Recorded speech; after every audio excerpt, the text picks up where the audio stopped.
我怎么穿着这喜服？夫人，我与世子是两情相悦，求您成全我们，让我进府吧。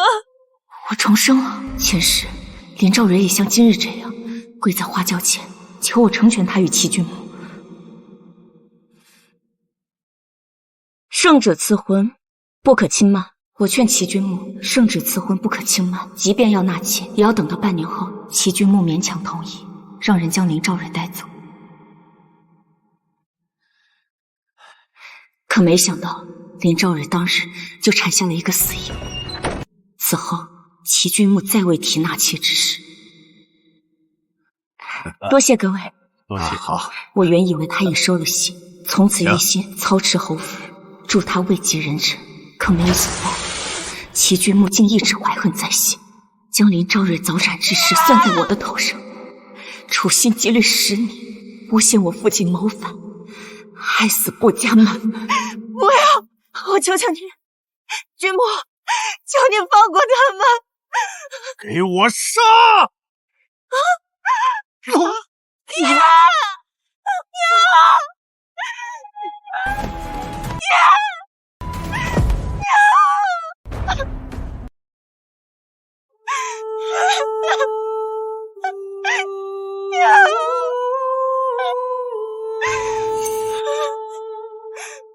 齐君母，我就算做鬼，也一定不会放过你。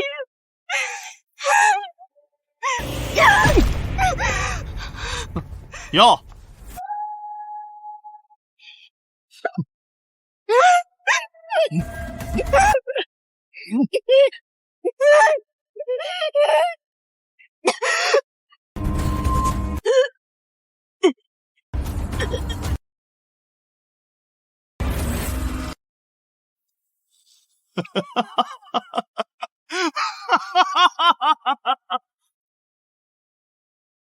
蕊儿，你怎么来了？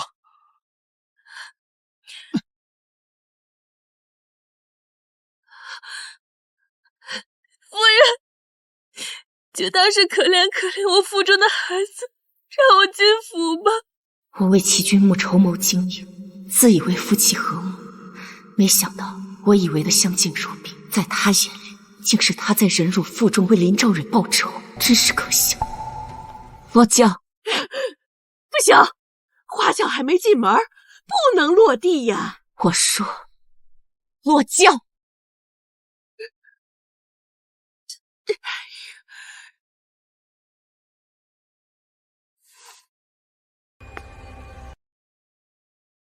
齐君母，林兆蕊，这一世若不教你身败名裂、千刀万剐，怎能解我心头之恨？不久胜，你想干什么？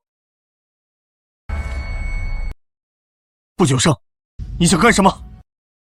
世子如此着急，想必一定是真心爱护这位姑娘。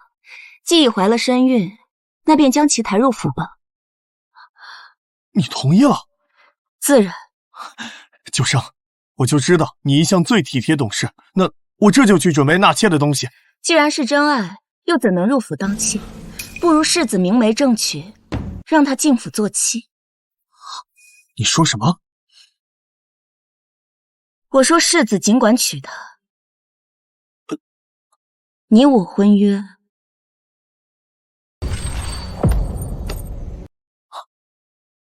就此作罢。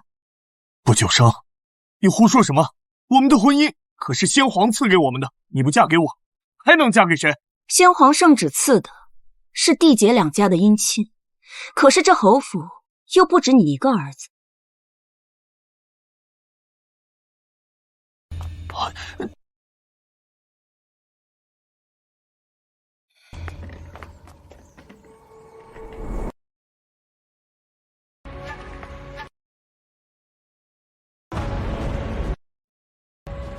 上一世相识之时，他与我的那点温度，成了前世最后的记忆。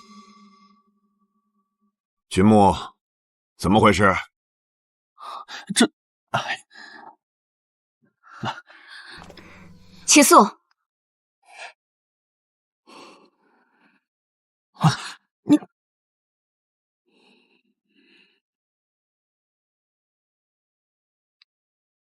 大公子，可愿同我成亲？你与他们有仇，我亦同他们有怨。不若我们联手，一同掀翻这侯府，将他们一同送入修罗地狱。齐素这个庶长子，从出生起就一直被庄氏打压，只身去了边疆，一刀一枪搏了战功。回京述职时，却忽然染了病症，缠绵病榻，无法再动。前世我被齐君木灌了毒药，关在地牢生生咒。可没想到5年后，缠绵病榻的齐素却凭一己之力改朝换代，辅佐靖王登基，把威宁侯府上上下下统统杀了个干净。动手！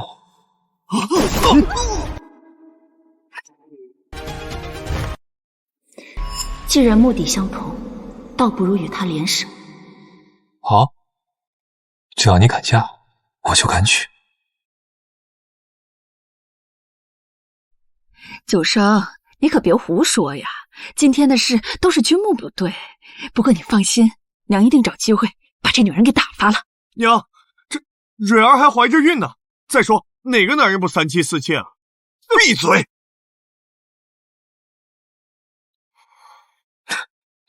侯爷夫人，我说的不是胡话，这都是我的真心话。柳絮，去嫁妆箱子里把赐婚圣旨请出来。下去。是，你这是要做什么？大公子准备何日同我成亲？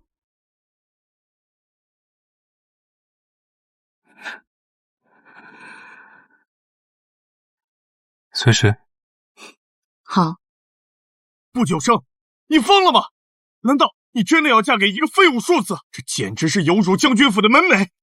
我要嫁的人，就算是庶子，也是战功赫赫、保卫百姓的英雄，比不得世子。要娶的是个未婚先孕的外室。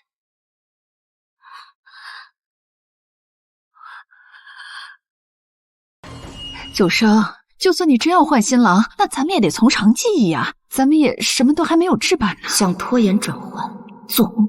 不必了，这嫁妆不都是现成的吗？这怎么行啊？这些都是君木的。这嫁妆是部家为我置办，我嫁给谁才是谁。那这新郎的喜服总要重新置办吧？齐素，喜服来不及做了，你是就这样和我成亲，还是我将他身上的扒下来给你？来人！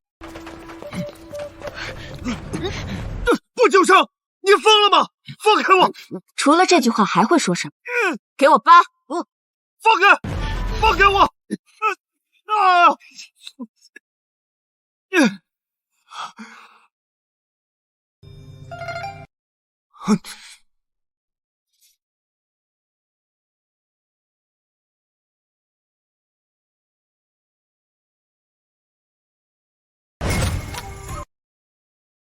不用。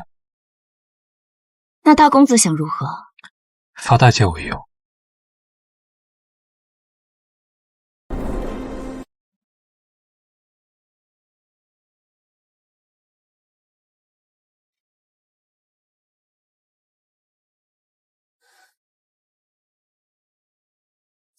好了，好看。那我们这就拜堂。他恨威宁侯夫妻入骨，想来是不愿跪拜他们的。我们也不是不讲道理的人，这喜堂既然是侯爷夫人为世子准备的，那我们就不用留给世子和这位世子妃吧。我们便去大公子的院中，还有你们将我的嫁妆全数抬进大公子的院中。不行，我看谁敢来！不久生，你别后悔！走。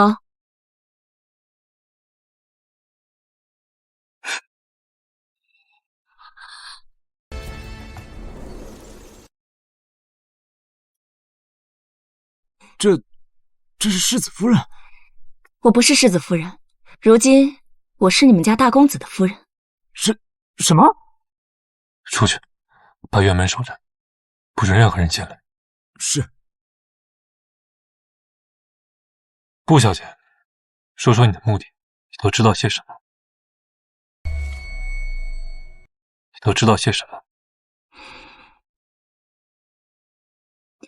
你母亲是猎户之女，当年救了身负重伤的侯爷，还生了你。侯爷把她带回府里，却连个侍妾的名分都没给她。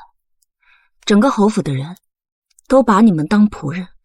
在你9岁那年，你母亲又怀有身孕，只可惜被庄氏以秽乱之名杖杀。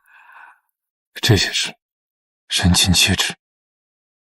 庄氏不让你进族学，你便投了西北从军，在战场上一刀一枪的拼杀出了功名，还获得了官职。可惜了，回京述职之时，却患了怪病。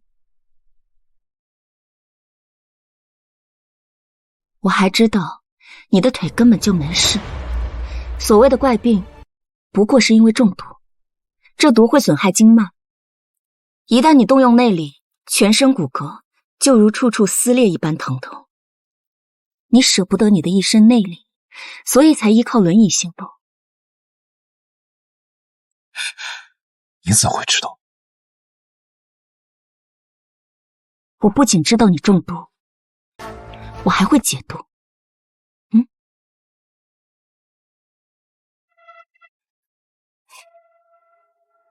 我暗中侦查2年，都只查到这毒来自苗疆，至今找不到解毒之法。他怎么会？你会医术？我祖父曾是太医，他生前教过我一些，加上我也很有幸见识过此毒。见过？前世我也被喂了这毒药，被关在地牢整整5年，每一日都揣摩着解毒之法，对他再了解不过了。我知你不信，但你应当是有相熟的大夫，将这疯子拿去让他看看。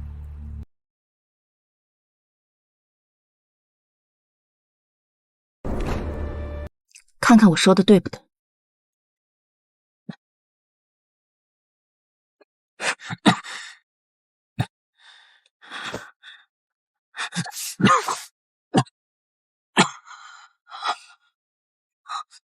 你干什么？你干什么？别动，我封住了你全身经脉。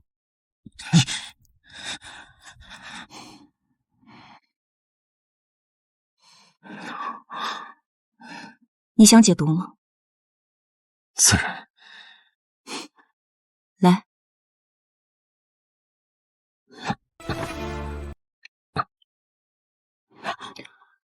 你中毒太深，若想彻底解毒的话，至少需要半年的时间。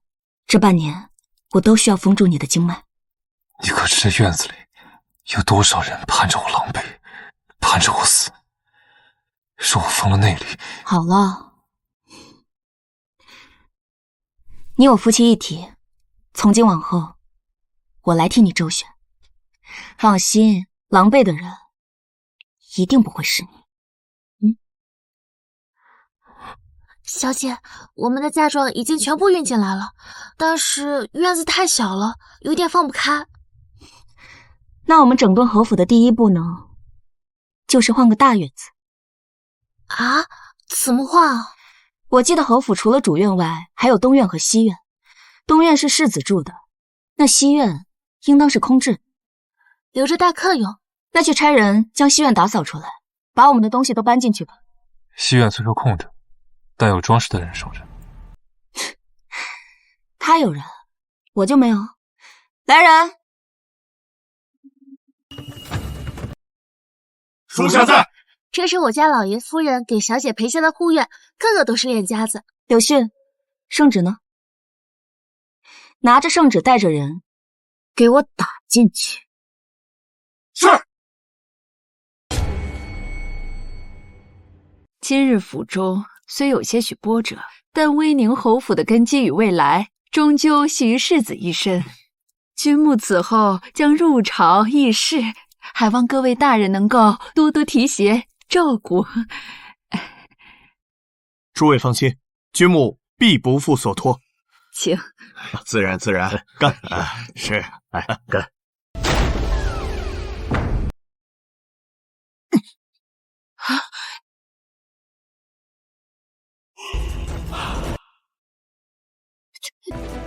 你们干什么？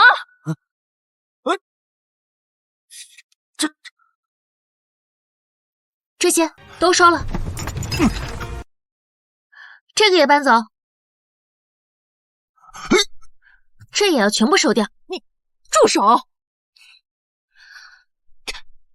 这些也是。诸位见笑了，将军府出来的姑娘难免性子直了些，做事有些失了礼数。九生，当着这么多，母亲说我不懂规矩，但我想问问，这侯府的长子与圣旨赐婚的嫡长媳住不得这西院，只能蜗居于偏院受人白眼，这就是侯府的规矩。你自甘堕落，要嫁这个男人，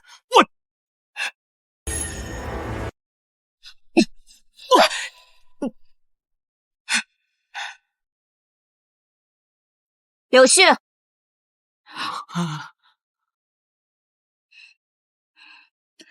我同你大哥是圣旨赐婚，辱骂先皇赐婚之人。你说若是传到了陛下的耳朵里，该当何罪？母亲以为呢？步将军的女儿倒是与一般的闺阁女子不一样。九生，今日君母有些昏了头，你不要跟他计较。好啊，那便让世子殿下同我夫君赔礼道歉吧。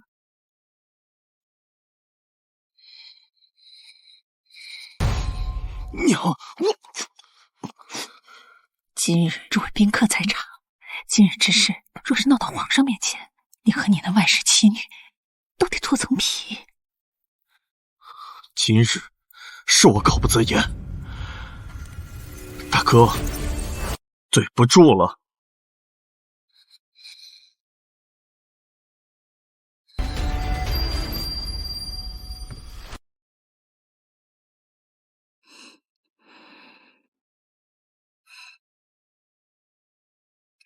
夫君可还满意？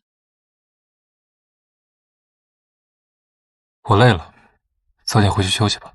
是，齐素身体不好，又成亲了，确实应该换一个大点的院子。我这就让人去帮你们搬。世子殿下可记好了，今日是我夫君心善，所以我只赏你一巴掌。若你日后再口无遮拦，可就没这么简单了。我们走。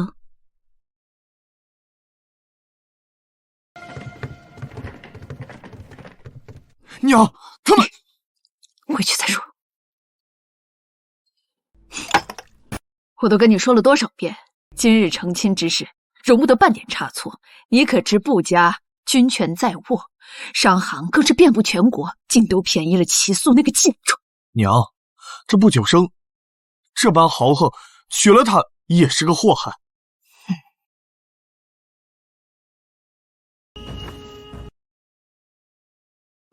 娘，别吓唬他，你不是答应过我让他入府的吗？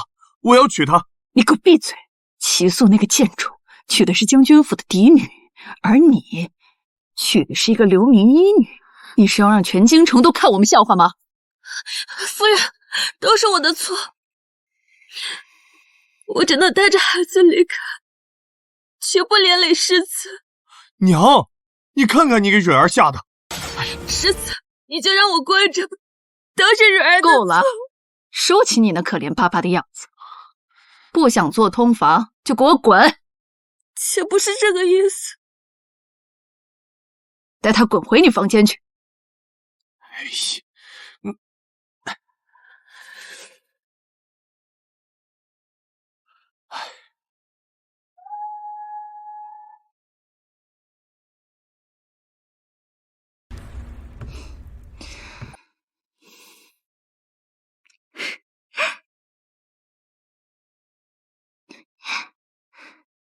夫君觉得如何？我去隔壁睡。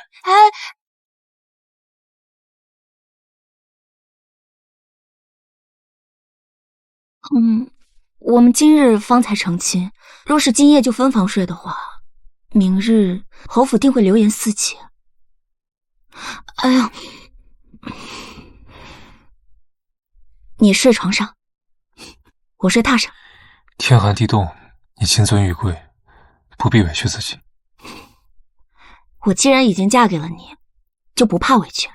况且你身上的毒还未解，若是再受了寒凉，解毒需要更久的时间。而且呢，就算是睡榻上，裹着蚕丝被也冻不着。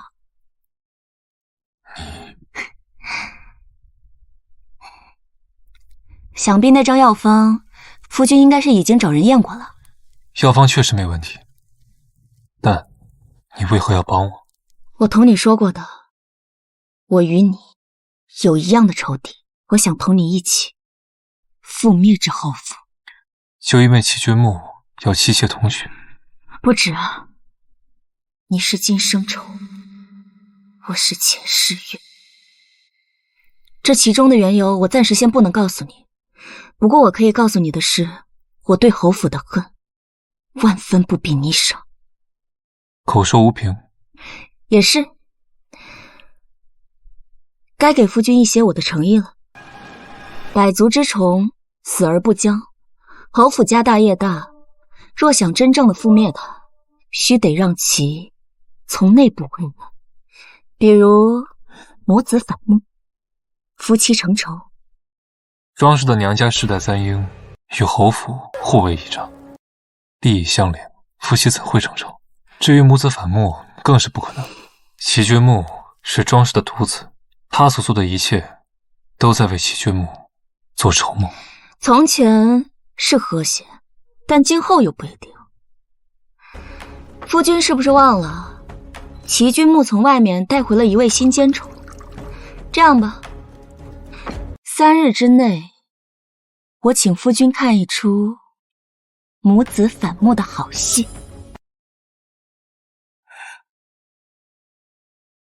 我请夫君看一出母子反目的好戏。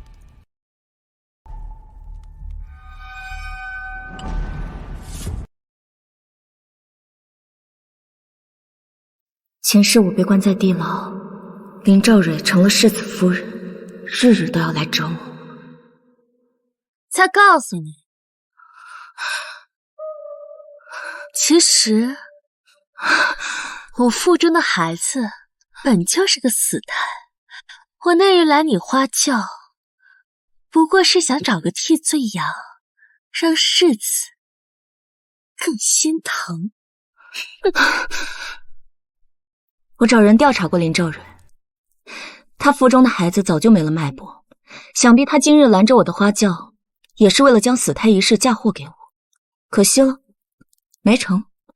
既然他没成功，便要另找一只替罪羊。夫君猜猜他会找谁？糟了，我怎么忘了，他母亲死在怀孕时，也是因为后宅争斗。夫君为人光明磊落，不了解这些后宅阴私。以后呢，夫君不想听不想看，那便不看，我会出料的。那从今以后，我们便是朋友了。那你呢？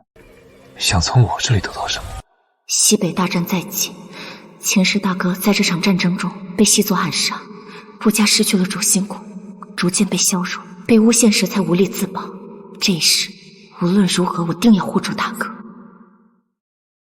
我知道夫君在西北军中仍有一些精锐旧部，我希望在大战之时，他们可以护住我的兄长。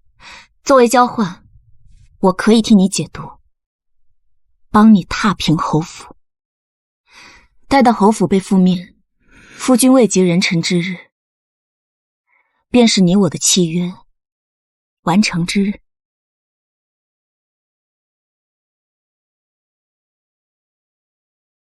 好啊，君子一言，快马一鞭。爹娘，儿媳与夫君来向爹娘敬茶。苏儿娶了妻，身体也硬朗了啊，不用轮椅了。夫君本就只是体弱，何须天天坐在轮椅上？我看那轮椅不顺眼，一把火烧了。还真是个骄纵的大小姐。齐素怕是被这张脸哄得沉迷温柔乡了吧？也好，她身上的毒不用内力压制，活不过5年。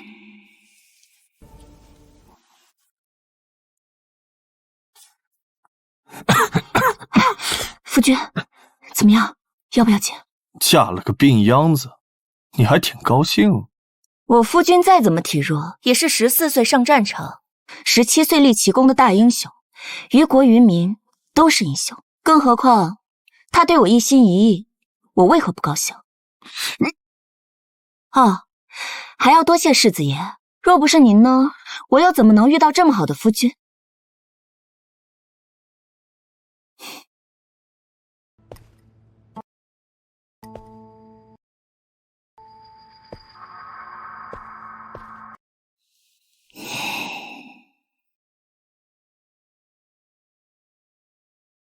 侯爷，夫人不愿意喝我敬的茶，那不如我同夫君商议一下，过几日将夫君带回我将军府入赘，想必我的父亲母亲应当很愿意多个儿子吧？胡说！这咱们侯府难道还养不起你们2个？啊？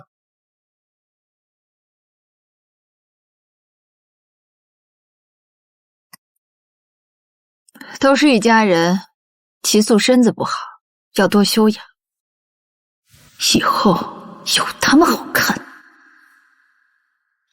侯爷、夫人，我来给2位长辈敬茶。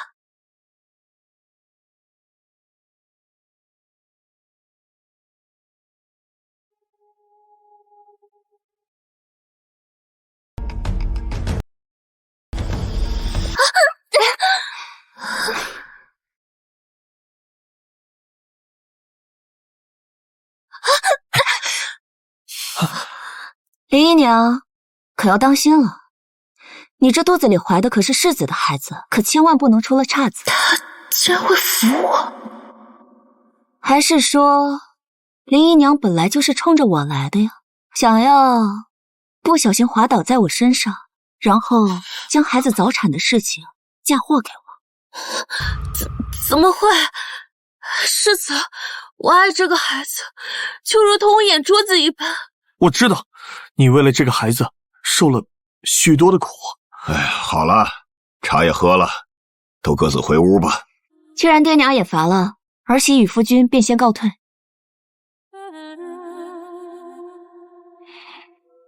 下次想陷害我的时候，可不许用这么拙劣的手法，容易被看破。这女子果然如她所说。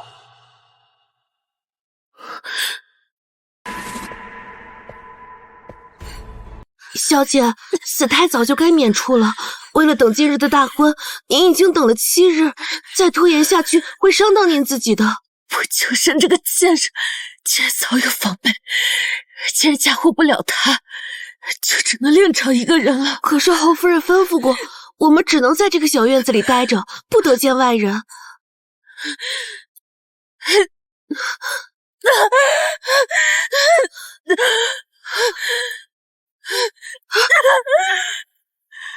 听说侯夫人这2日因侯府花嫁的事情被太后训斥了，心情不悦，这件事因我而起，我们去找夫人请罪。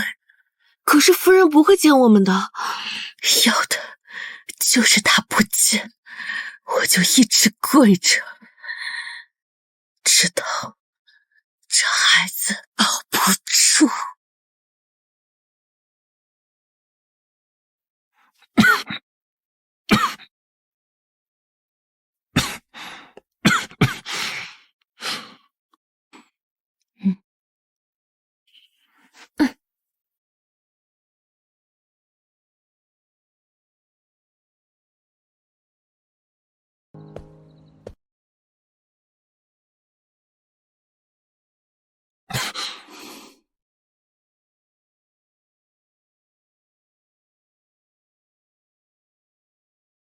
秋天天气干燥，我让厨房熬了甜汤，夫君尝尝。夫君身上这毒啊，需要温养些时日才能用药。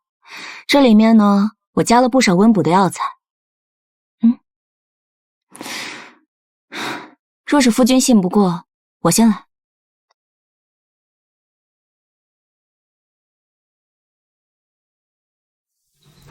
将信将疑，乃战场大忌。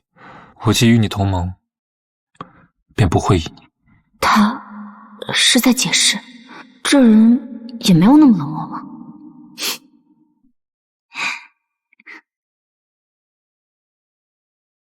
怎么样？甜吗？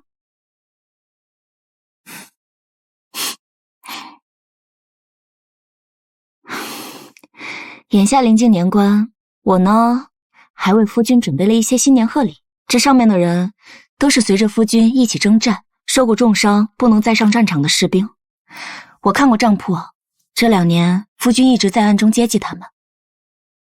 别误会啊，我并不反对，但是钱总有花完的那一天，所以我想着让他们去布家散布在各地的商行看家护院，也算个营生。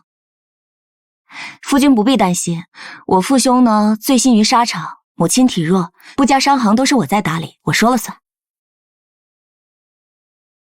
多谢。理应为夫君分忧的。快来人啊！我家夫人要早产了，求求你们，快请大夫！好戏开场了。夫君先歇着，我去替你看看。啊？怎么了？追渊，找2个护卫跟着夫人。是。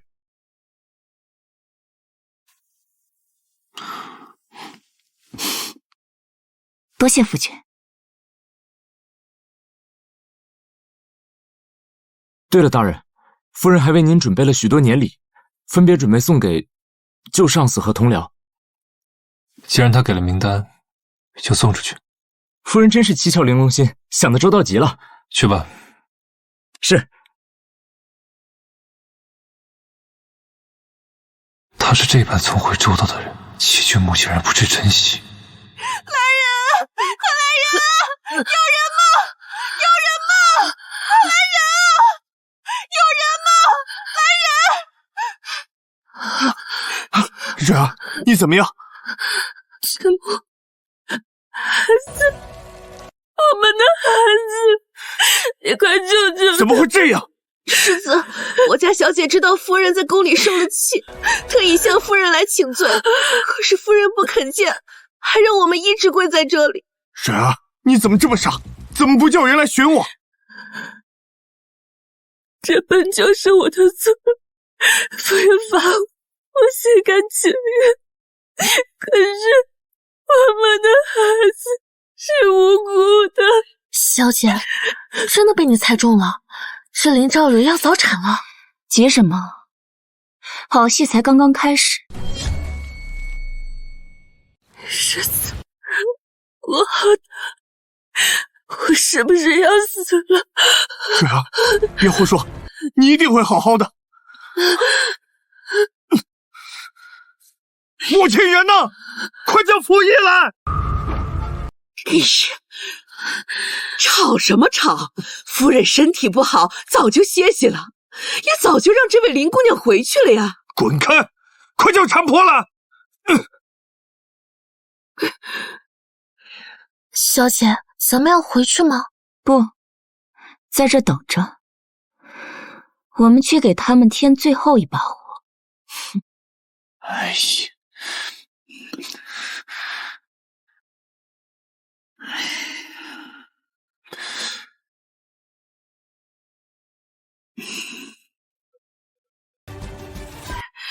世子，侯府夫人，我的孩子呢？怎么样了？世子姐，这孩子已经去了。怎么回事？怎么回事？我还想问母亲怎么回事呢？为什么要罚蕊儿下跪？为什么不给她请大夫？都是你害死了我们的孩子！一派胡言！我何时罚过他下跪？我早就让他回去了。哎呀，这是怎么了？你来做什么？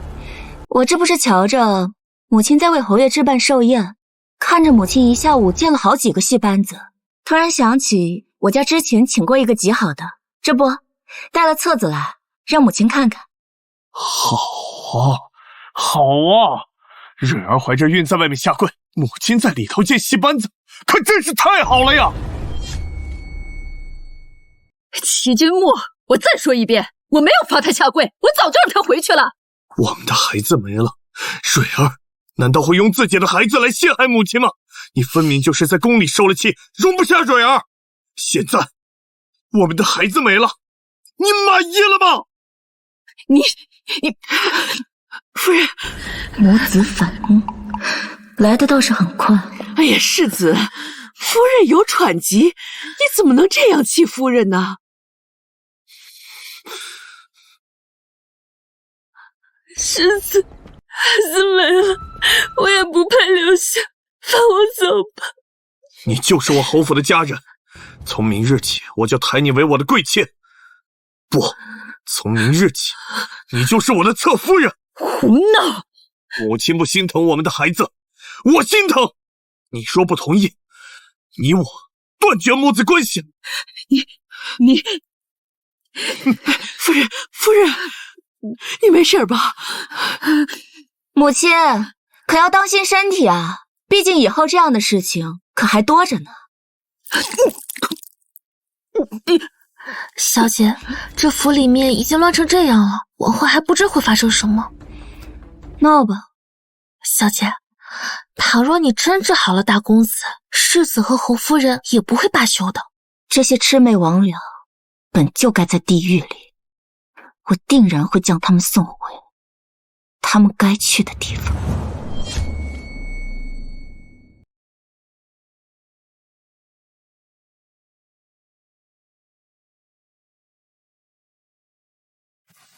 你赢了。棋局未定，这么快就认输了？你走一步看十步，无论我下在哪儿，都一样。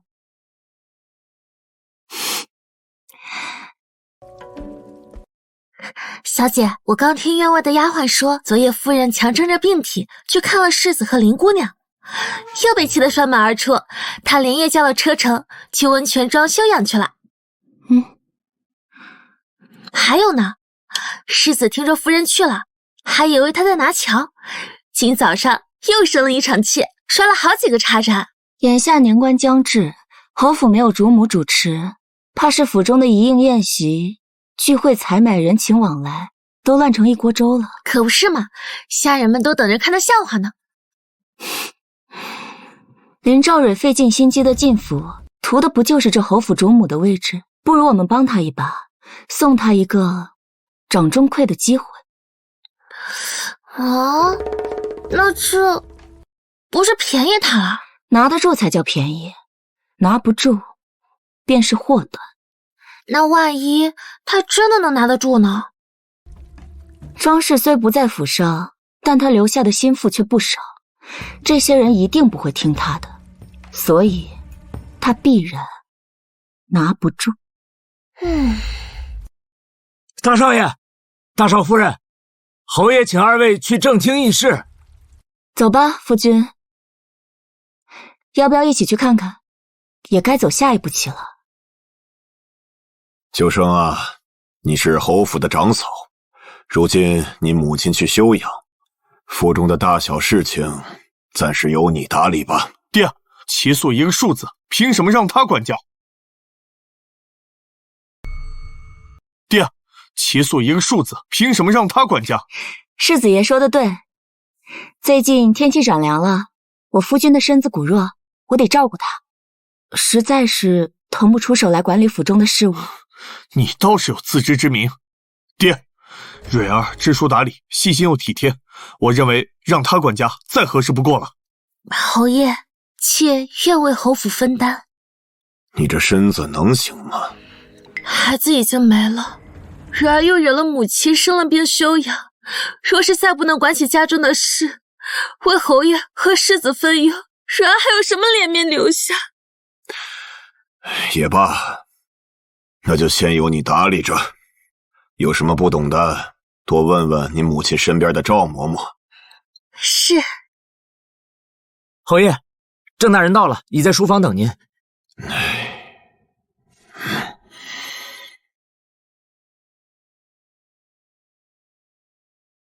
不久生，你看到了吧？你嫁给了一个上不得台面的庶子，这辈子你别想得到侯府的钟馗之权。好啊，我正好也比较感兴趣，想看看这侯府在林兆蕊的手里如何变得四分五裂的。你敢招侯府？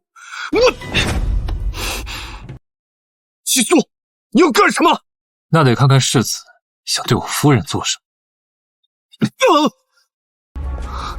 你少得意，我倒要看看，嫁给一个将死之人，你能有什么好结果？蕊儿，我们走。哼，多谢夫君。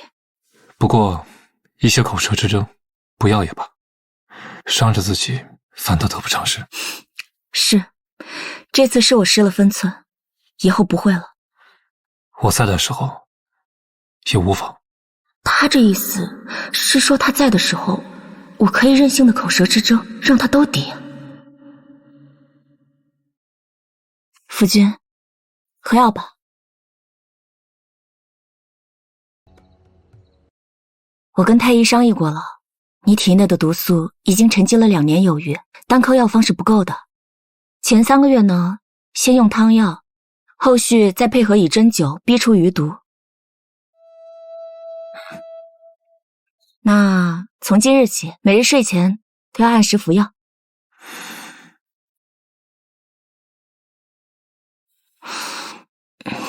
这怎么了？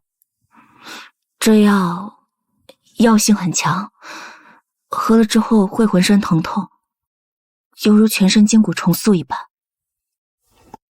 无妨。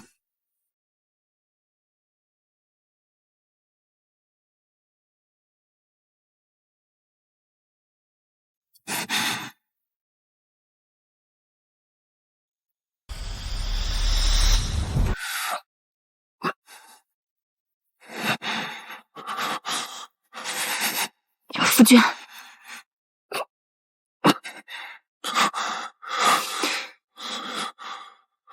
戒毒之事，别跟任何人提起。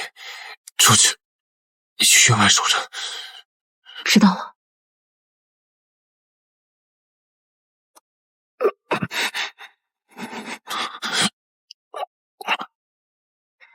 柳絮，去端冰帕子来。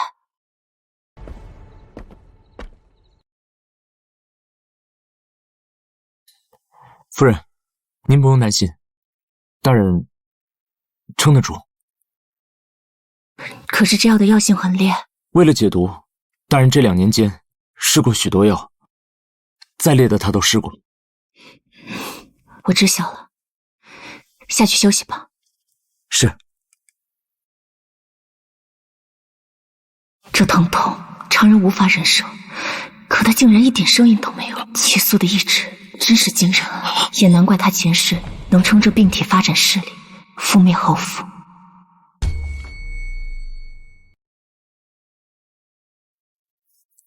小姐，冰帕子来了。好。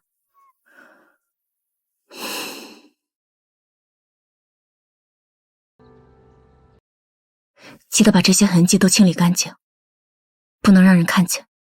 是。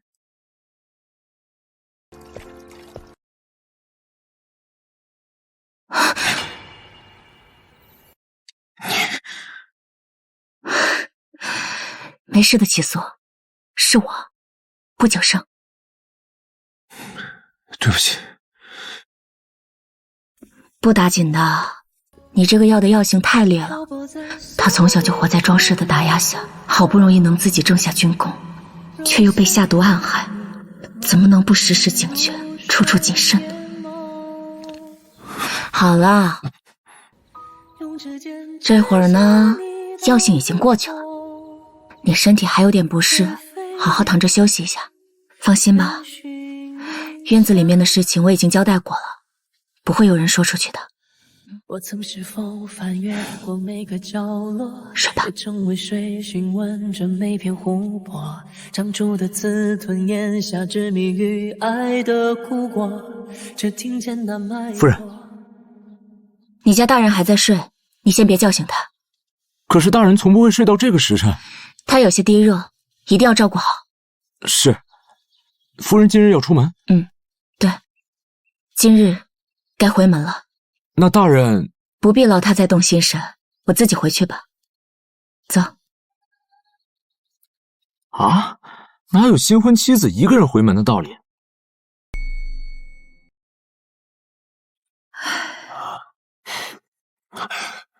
哎，你看你急什么？一会儿就回来了。你不急，你看看书都拿反了你。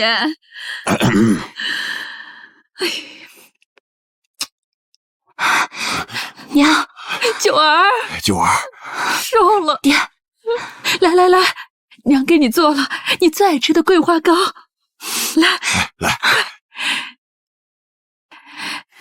来，让为娘好好看看你，我的九儿。你这傻孩子，那齐君木不是良人，你转头回家便是，何必要嫁过去？娘，你爹一身战功，难道还护不住一个你？不错，什么提携童娶，简直荒唐至极！你若是不愿意，爹去皇上那里讨一道圣旨，接你回府便是。你说你何必嫁给生病的齐素啊？爹，我们家的战功都是你跟大哥一刀一枪在战场上拼出来的，不必为这种小事浪费。而且爹，齐素他人真的很好。唉，这孩子我倒是了解，他14岁参军，17岁就立了军功，本是我最看好的后辈。可是这身体……是啊，咱们当年跟你爹戍边，还见过他几次。这孩子从小就沉稳得很，可惜回京述职后就得了怪病。我怀疑他这病不对劲，只是没有证据。如今你选了他，你要好好待他。这孩子甚是可怜，身边也没个真心人。好，是啊，九儿，以后在府里缺什么少什么，就跟家里说。咱们布家的商行，你随便调用。随便用。我知道了，娘，谢谢你们。来，吃块桂花糕。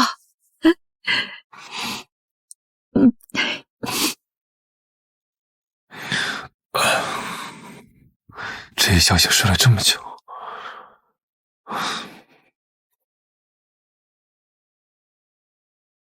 大人，您醒了。这是夫人临走前吩咐厨房为您温的莲子粥。他人呢？夫人回将军府回门了，怕吵醒您，没叫您。备车，去将军府。哎，九儿，少吃点，都吃了好几块了。哎，娘，我就吃了4块。哎呀，将军，夫人，你怎么来了？你放心，我爹娘不是不明事理的人，你不必勉强自己。三招回门，我应当来。唉，太客气了。这人一板一眼的，倒莫名让人心安。齐素无礼，还请将军、夫人恕罪。你身体不适啊，我们都知道，不必客套，快坐吧。快坐。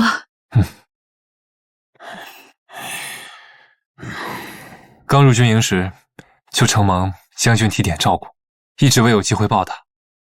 如今你俩都成了亲，日后我们就是一家人，不必拘礼。既然来了，就在府里多住些时日。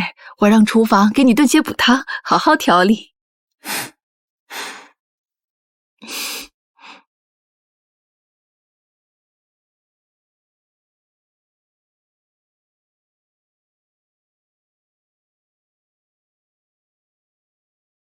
夫人早就交代了，小姐回来还在这个院子。被褥奴婢早已洗过晒过。好，下去吧。是。我还是睡地上吧。不行，这个地上寒凉，与你药性相冲，你之前受的罪就白受了。而且你不是说解毒之事都听我的吗？这才第2日你就不听话。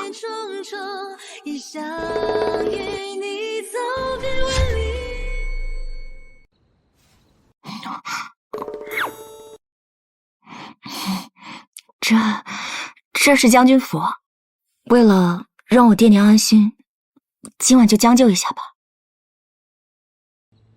你放心，今天忙了一天，我真的累，不会对你动手的。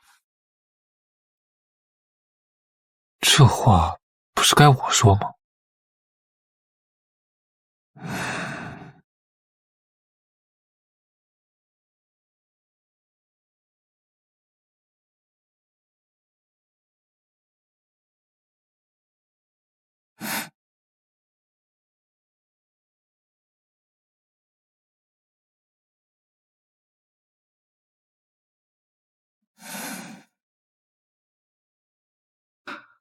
爹，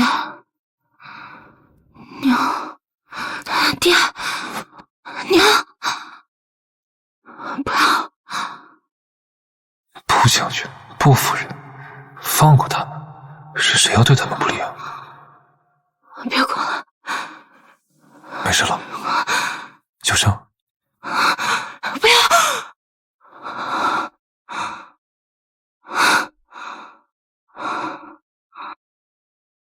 你方才……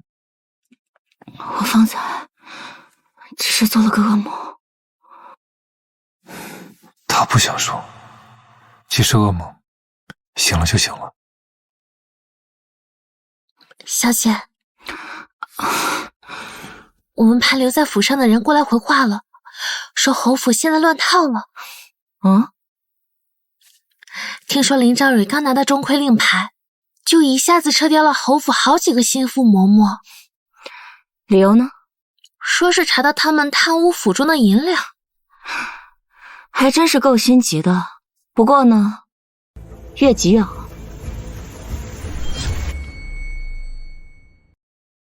可不是嘛，几个嬷嬷跟着庄氏20几年了，手里管着采买、库房的琐事被打发掉了，那侯府可不就彻底乱了套了？你真当庄氏不知道他们偷偷中饱私囊？只不过呢，庄氏只有一双眼睛和一双手，他需要这些手底下之人替他去管束底下人，那些银子就当是赏钱了吧。是，今天就更不像话了，今天厨房的菜都不新鲜，早上侯爷才吃了一口，就拂袖而走了。既然如此，去将府琴姑娘请来吧。是。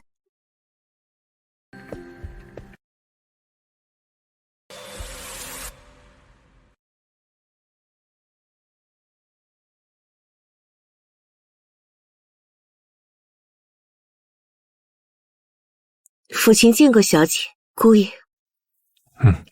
我交代你做的事情，可都办好了？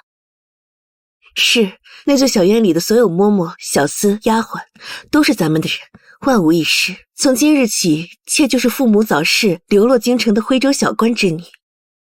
好，只是委屈你了，要伺候齐正一段时间。等到事成之后，我一定将你送出京城。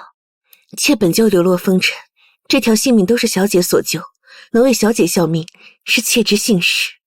千万记住，一定要照顾得妥帖细致，饮食起居、琴棋书画，样样都要合齐正的心意，一定要让他乐不思蜀。是。去吧。这是你的后招？自然是。之前是母子反目，现在呢，便是夫妻离心了。你走一步时，已看了10步，那下一步是什么？自然是父子成仇。如此这般，侯府离覆灭就不远了。母子反目，夫妻离心，父子成仇，你心思细密，谋划周全。夫君不会觉得我恶毒吗？以德报怨，何以报德？我若对他们仁慈，就是对自己恶毒。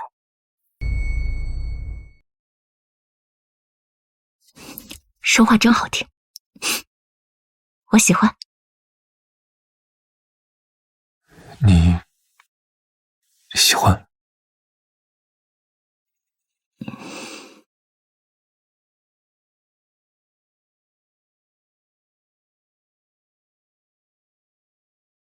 小姐，小姐，姑爷的药煎好了。啊，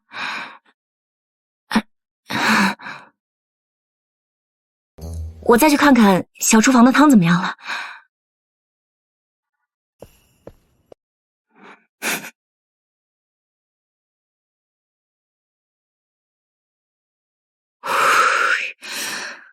刚才屋里暖炉是不是太热了？九儿，你在这儿干什么？大早上的这么热吗？爹，你来找我干嘛？哦，我来找齐素的。爹，他眼下刚服了药，现在正是不舒服的时候，有什么事儿非得现在说。九儿和齐素之间看着可不像是权宜之计啊。不过这小子确实比齐君木强，大男人哪有那么矫情？怕是九儿啊关心则乱了吧？爹，好，那爹不进去了。听说你为齐素备了年礼，打点了以前的上司同僚，你是想让他重回朝堂？齐素，他有本事有能力，这样的人不该被埋没。你这么说，爹都知道了。你放心，你想要的，爹都帮你做到。前世，爹娘也是这样对我，我却害了顾家满门。这时，我要齐君木也尝尝权势、钱财、世子之吻、至亲之人，重要的东西被一件件夺走，是什么感受？哎呀，这啥事？这看，世子多谢，请入座。恭喜了。大哥和长嫂在娘家住了1个月，可算是肯回来了。世子侧夫人这寿宴办得着实是不错。夫君，走吧，我们去看看笑话。你说什么？哼，侯爷什么意思？明知道裴照与我家是世仇，就非要安排一桌膈应我。你，大人，误会。那人刚来府里不久，不知这其中的缘由。他不知道，你府里的嬷嬷管事难道也不知道吗？大人，实在是抱歉，我这就去换位子。大人，实在不好意思，请随我来。哼，排的可真是乱七八糟，3品大员和不入流的小吏都放到了一桌，你瞧少妇那脸色。我听说庄氏病了，侯府最近是世子的侧夫人在管事儿。是当街兰花轿的女子？难怪难登大雅之堂。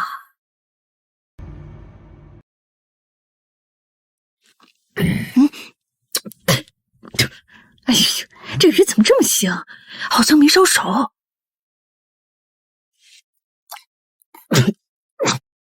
这菜还是冷的。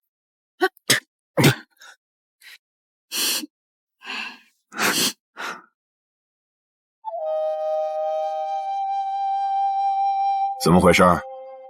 你不是信誓旦旦的说他能做好吗？看来这侧夫人最近真是忙得焦头烂额。既然大家吃了这冷饭冷菜，不如我们去给陆尚书还有李将军敬杯热茶吧。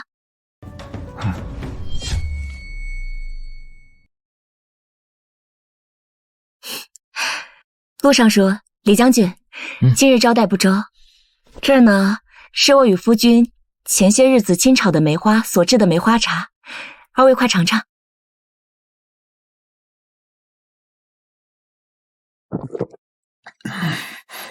好茶，好茶。齐素的身子已经能去摘梅花了，不错，看上去气色确实好了许多。等过些日子，夫君的身子再好一些，我们一定会去各位府上拜会。我与步将军正好有事商议，回头齐素也一起过来。你娶了个好妻子。陆大人说的对，你看看你，这风头都让齐素抢去了。告辞了。既如此，陆某也告辞了。再见。走吧。走了。好啊，这就是你要死要活娶回来的好媳妇儿，给我筹办的寿宴。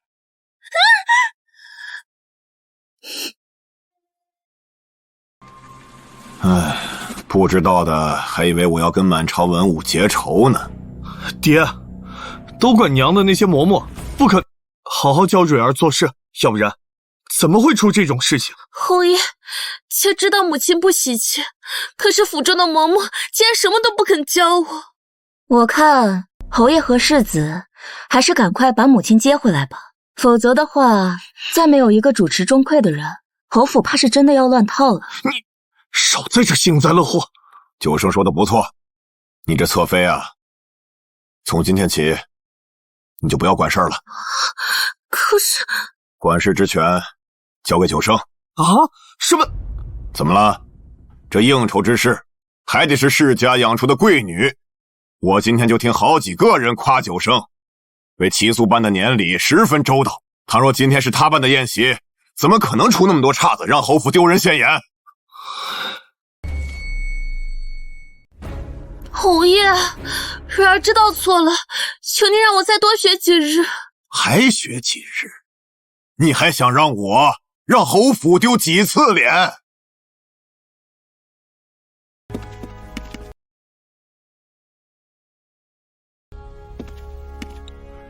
侯爷，哎呀，父亲啊，你说你从来不肯跟我回府，今天怎么来了？今日是侯爷生辰，父亲自知身份低微，不敢出现在大人们面前，只好晚些再来送上贺礼。只是侯府今日寿宴，这侯府怎么这般乱？哎呀，这也是家中没有得用的人呢，乱七八糟，都是糟心的事儿。侯爷是男子，不知后宅中的事，世家大族的下人惯会欺生，他们一定是看侧夫人年纪小，又没有母家扶持，有意刁难他呢。侧夫人，关于府中下人，你只需记得4个字：恩威并施。若有刁奴为难，你只管去罚，有世子为你撑腰，你不必害怕。你听听，你若有他这般通透多好，畏畏缩缩，一股小家子气。儿媳未出嫁之时，也常听母亲教导，这后宅的管理讲究一个言辞并济，想必也是这番道理。父亲啊，若我没记错的话，你也是官家女子吧？家父曾是徽州主簿。难怪你对后宅的事了解得这么清楚啊。侯爷谬赞了，不过是些微末小事，若侧夫人往后还有一些拿不准的事情，直接请人来问我就好了。何必那么麻烦？今日你就留下来。这妾无名无分，怕是不妥。无名无分，今日我就抬你进门，让你做我的贵妾。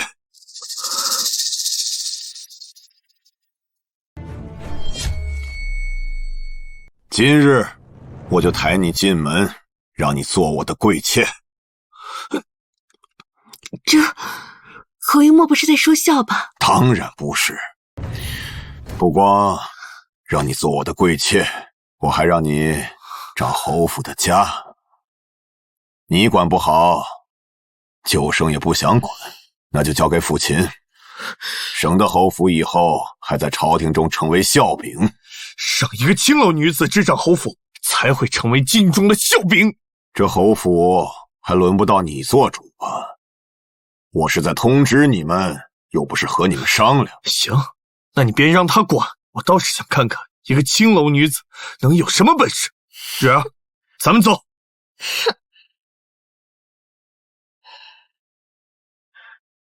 那便在此恭喜侯爷，今日双喜临门。你看看，你们俩倒是安分，从不惹事。以后好好过日子啊。是，多谢侯爷。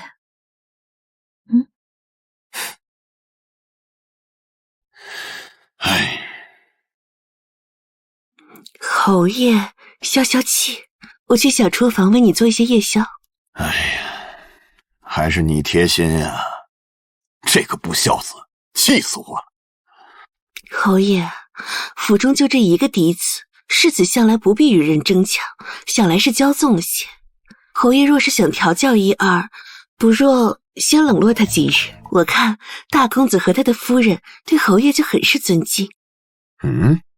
说得对呀，我又不是就他这一个儿子。侯爷英明。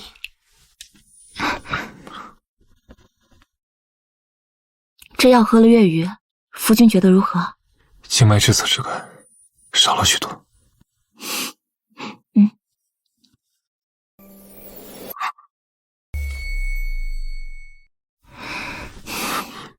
我是你的大夫，你要是不让我查看，我怎么给你调整药方？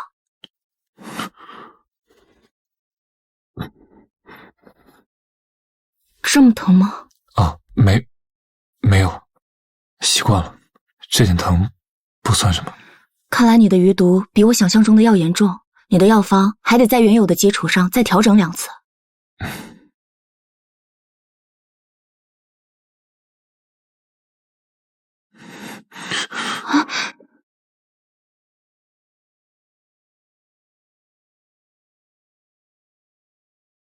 不早了，早点回去休息。好。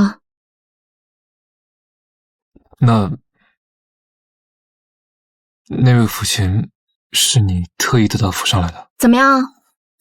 是不是比花花结语，比玉玉生香？今日之前，我竟不知一个小小的后宅竟然能有这么多的算计，一场宴会也能成为杀人的刀。都只是些上不得台面的小伎俩罢了。自古以来，前朝后宅本就是一体，若前朝是千里之堤，后宅便是这堤坝的基石，若后宅不稳，便会叫人有机可乘。你说的对。夫君放心，日后由我替你守着。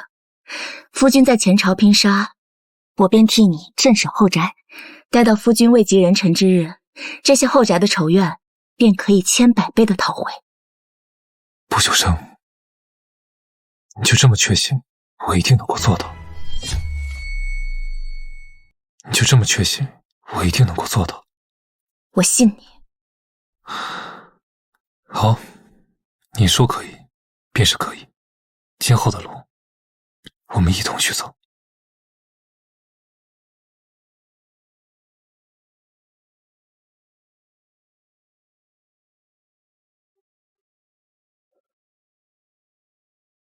现在可以呀，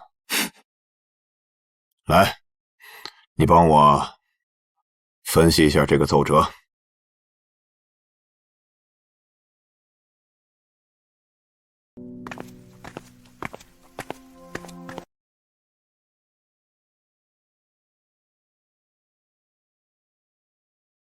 我就出去了几日，家里的人是怎么回事？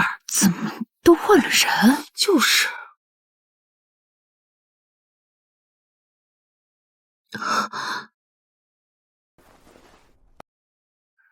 侯爷回来了，一路舟车劳顿，早些休息吧。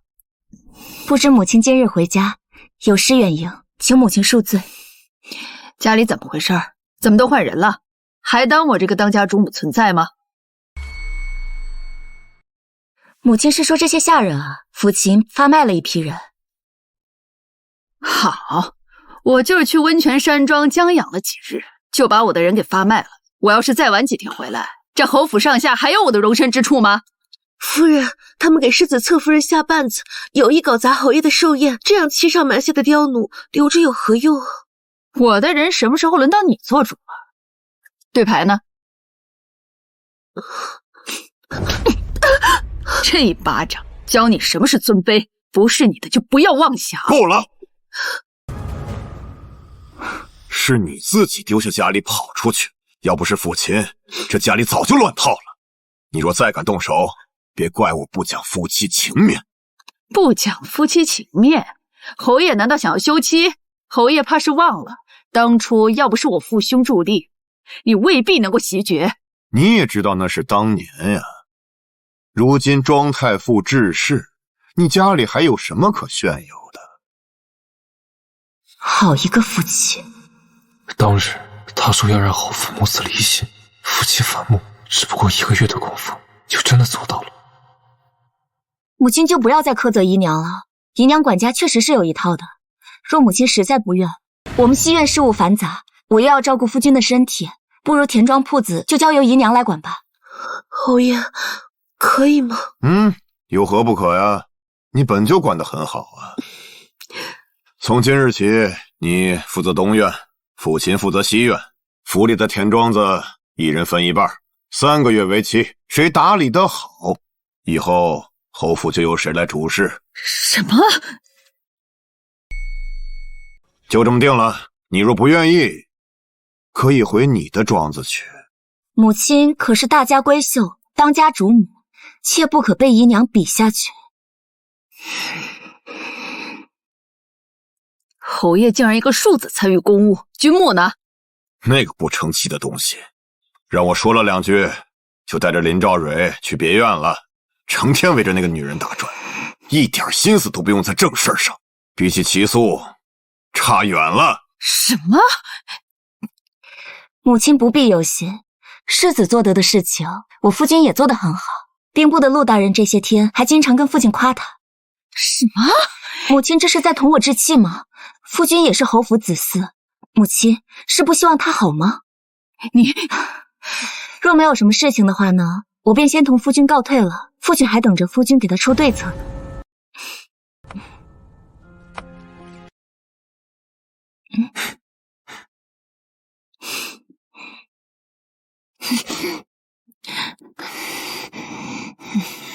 夫人，你和侯爷较劲，得不偿失呀，正好便宜了别人。立刻去把世子给我找回来，让他当面好好给侯爷赔罪。是。这是我记的流水账，若是有人虚报一钱，这你便能看出端倪。夫人与抚琴姑娘是不是在商议铺子的事？属下这里正巧得到一个消息。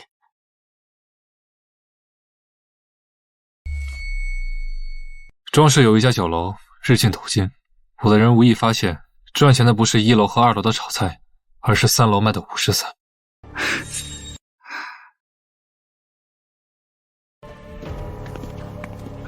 夫君说的可是醉翁阁？你也查到了？并没有，但酒楼的所有米面都是从布家商行订的，按照他们的用量，本金应该不会有那么多。我一直差人在查，只是没查到。没想到他们竟是在卖50散。那你如今知道了？还要多谢夫君。不过呢，夫君现在要紧的事就是解毒养好身体，先别再操劳了。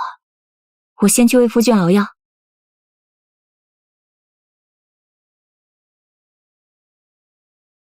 大人，50散的事，您原本不是准备再埋一段时间，引出大案的吗？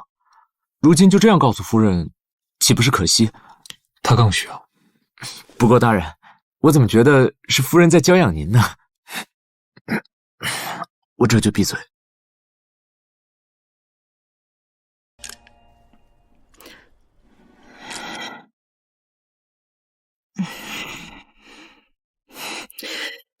进项这么少，从今日起，东院和主院削减开支。啊，娘，今日叫我回来，难不成就是让我来节衣缩食的吧？我这堂堂侯府世子，出门在外总不能太寒酸吧？站住！我都说了要削减开支，谁把云上方的人请来的？赶走！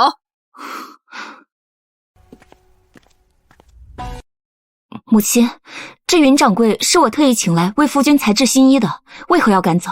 你请的，你哪来的银子？就是他为什么不缩减开支啊？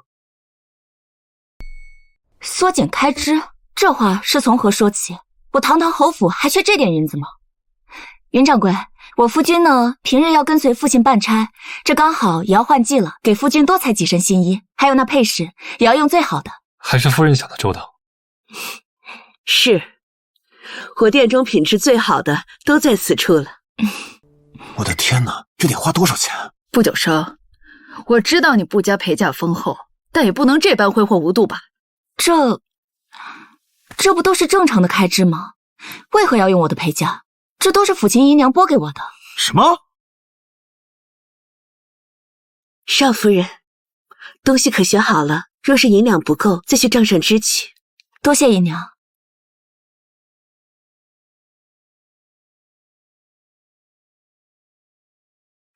娘，你看看这个贱种，天天跟着爹在外面穿金戴银的，我这一个正牌世子，日子还过得不如一个庶子呢。是啊，娘，我们拮据些没什么，可是世子的脸面丢了，该如何啊？娘，你要不行，就让抚琴姨娘当家吧。她当家的时候，可没这么抠门。畜生！娘，你打我！我当初生你，我真是把孩子扔了，把胎盘留下了吗？生你这么个吃里扒外的东西！同样的产业，抚琴怎么能只给齐素他们那么多？你闭嘴，滚出去！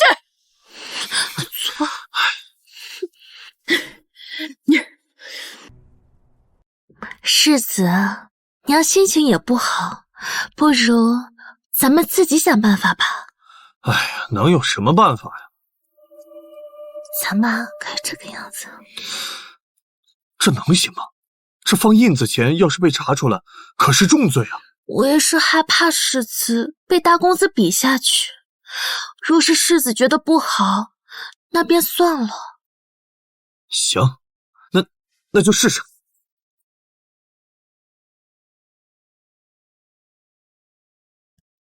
夫君有没有喜欢的？什么？做戏归做戏，该买还是得买啊。夫君的衣服呢，确实该剪裁了。不过大人，我怎么觉得像是夫人在教养您呢？夫人与大公子琴瑟和鸣，真是令人好生羡慕，妾就不打扰两位了。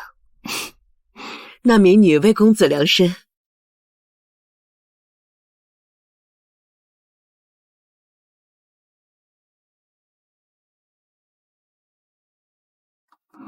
云掌柜，我来吧。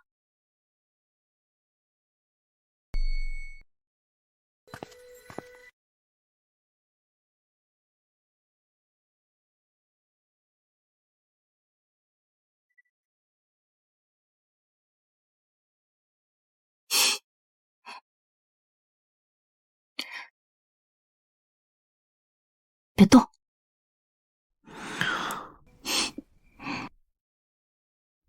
你这胳膊上为什么这么多伤疤？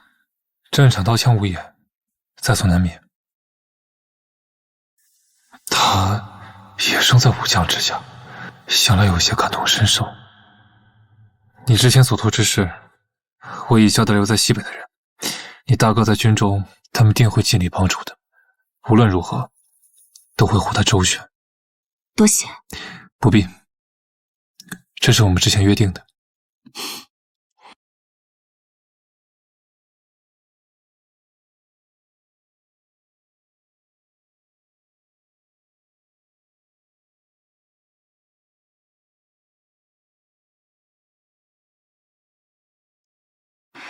看来夫君这么多年功夫从没懈怠。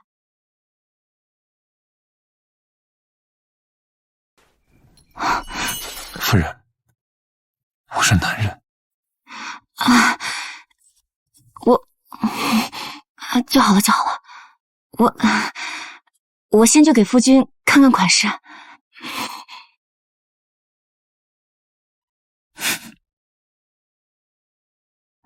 公子，什么事？属下是想说，咱们夫人真厉害。自从你们成亲之后，咱们好像事事都出奇的顺利，你也天天都很轻松。哎，也不知道这世子是发什么疯，有夫人这样好的妻子，竟然还想着妻妾同娶，把夫人惹急了，因爱生恨。属下多嘴。他对齐君木和温宁侯府，当真是因爱生恨吗？大小姐，林兆蕊果然借着医馆的幌子放印子钱，利息高的吓人，已经有好几户人家被逼得走投无路了。他倒是比我想象中的还要大胆些。布家商行掐断了那几个铺子的主要进项，侯夫人求胜心切，又一心精简开支，世子和林兆蕊花钱大手大脚惯了，自然按捺不住。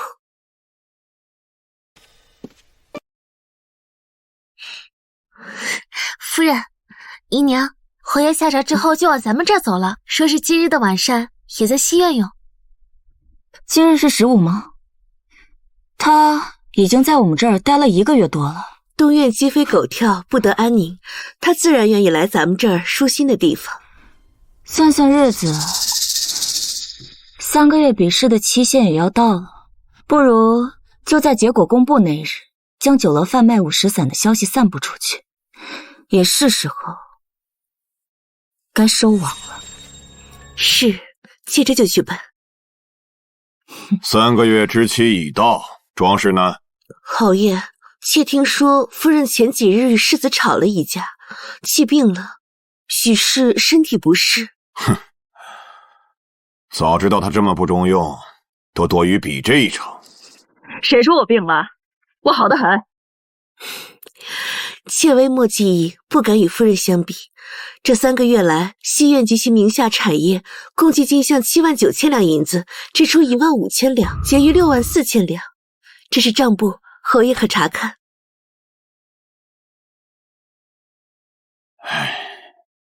不可能，怎么可能有这么多的进项？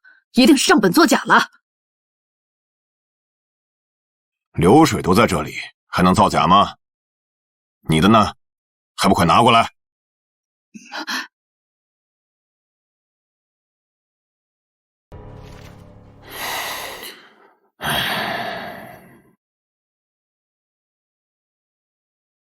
一共才结余1万多两，你怎么打理的？这只是巧合，这几日本就不是酒楼的旺季，等过些日子。侯爷，不好了！东院名下的酒肆和医馆都被京兆尹查封了。什么情况？说清楚！回侯爷，酒楼被京兆尹查出暗自出售午时散，触及朝廷禁令；医馆则是放了印子钱，还逼死了人。夫人，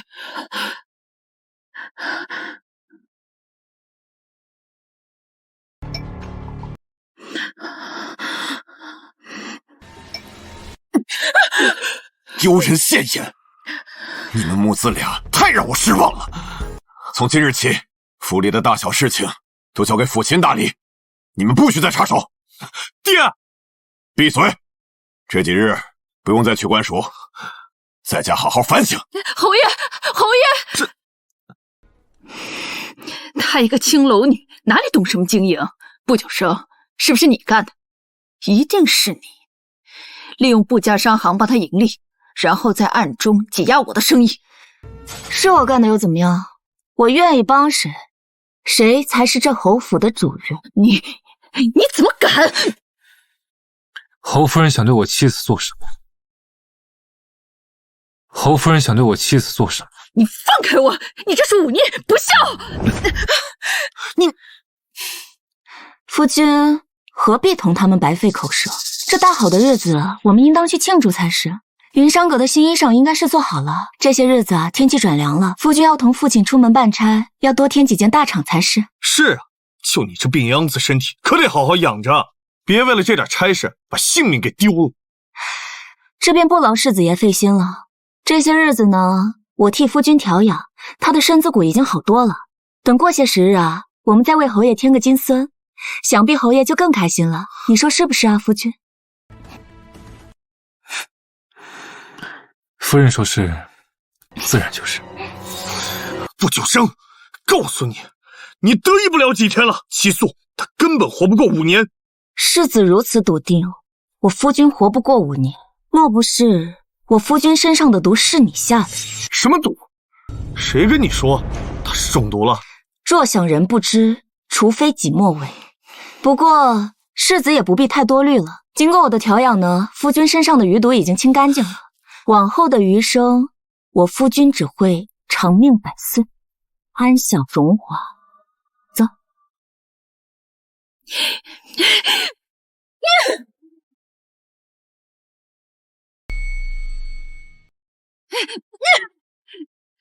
贱生的贱种，还敢在我面前耀武扬威！娘，你不是说他身上的毒永远都解不开吗？现在是怎么回事啊？他现在在外面说话都比我管用了。你还有脸说你是名正言顺的侯府世子？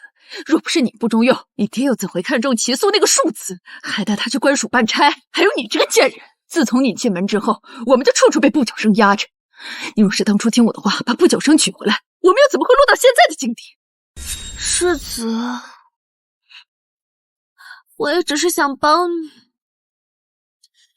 娘，你别把责任都推到蕊儿身上，要不是你经营不当，怎么可能让他们夺去了管家权？你滚！滚出去！滚！夫人，您消消气，老奴看世子定是被那林兆蕊迷了心窍，不如给世子再选一门好亲事，才能扳回一局啊。你说的对，过几天天暖了，我设宴邀请一些王公贵族家的小姐来府里，看看有没有合适的。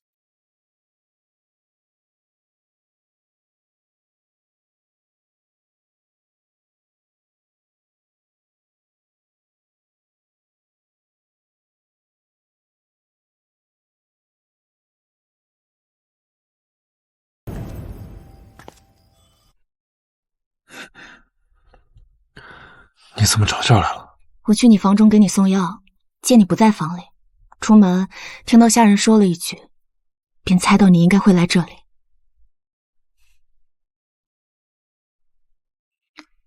既是祭奠母亲，怎么不叫我？我身为儿媳，理应拜见。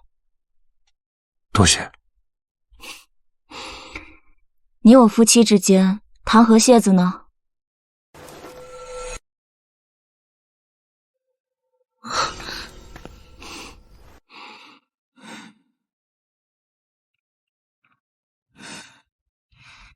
母亲，放心吧，齐素现在呢可有出息了，她靠自己挣的军功，已经不会再受庄氏的气了。笑什么？祭奠先祖，自然要让先人知道你的近况，他才能放心啊。夫君不爱讲，那便由我来同母亲说。啊，娘，我娶了妻子，她对我也极好，你在天之灵可以安心了。娘，你看，他们在侯府私设祭祀，这简直大逆不道！来人，把祭台给我砸了！来人，把祭台给我砸了！是。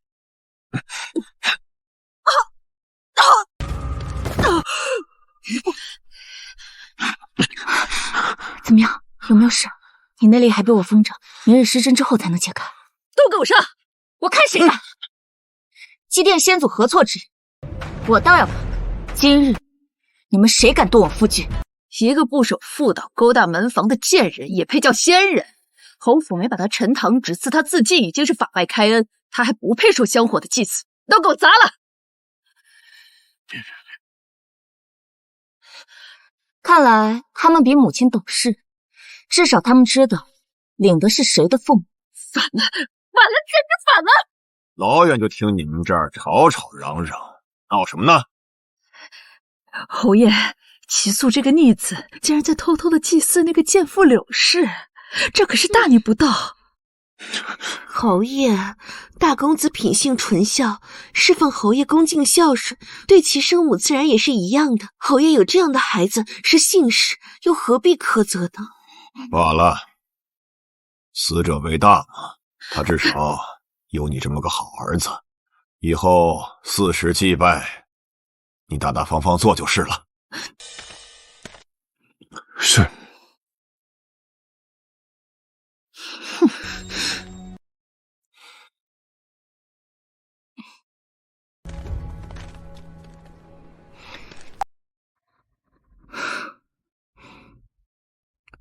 好了，我陪你一起把屋子打扫干净，立个牌位。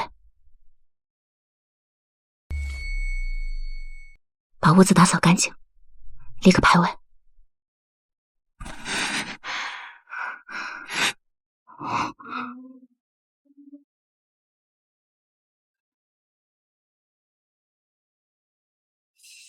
小姐，大人，天气凉了，喝点热酒暖暖身子吧。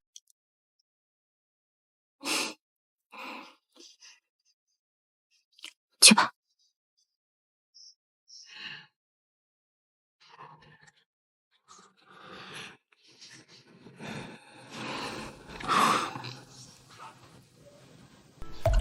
其实，我娘从未做过对不起齐正的事。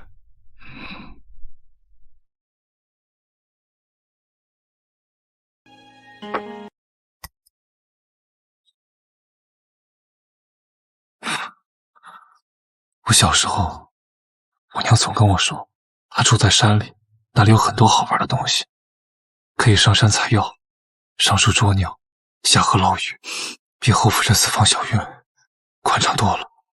她还说，齐正在山里那几个月，他们白天上山打猎，晚上回家砍柴做饭，那几个月是他最开心的时光。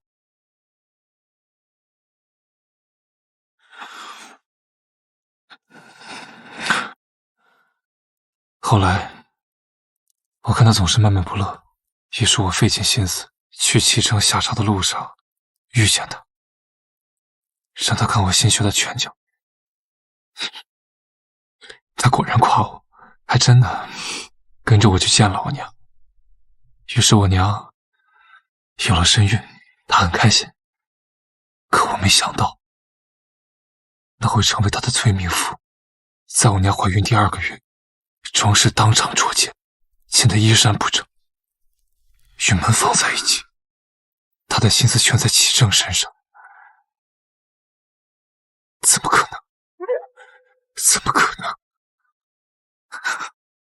怎么可能啊？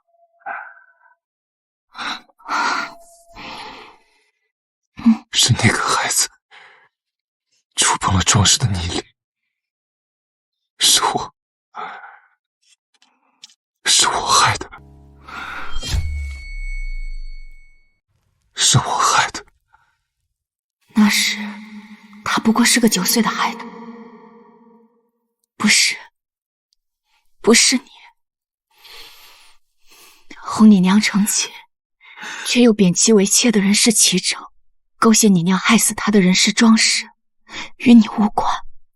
如果其所，这个世界上没有如果，但是有沉冤昭雪，雁过留痕。当年的事情也不过10年，或许还能查到蛛丝马迹。他这么在意当年的事，或许我还能找出些证据。我以前也恨过，是因为齐君母。但后来我发现了，我恨没有用，与其执念于往事不可追，不如让自己的仇人活在痛苦里。你就那么在乎他？啊？无论是覆灭侯府，还是爬上高位，你想做的，我都会做的。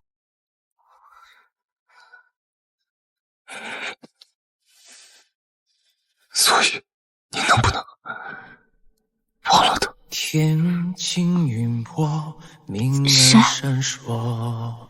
齐君木吗？卷起思念，浓淡里描摹。你以为我对他是因爱生恨啊？不是。当然不是，我对他只有恨。即便是上一世，我也只想做好主母，从未想过要与那个林兆蕊争什么真爱。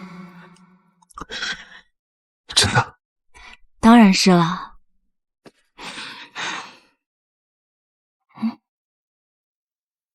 你的眼睛如满天繁星，清澈而透明。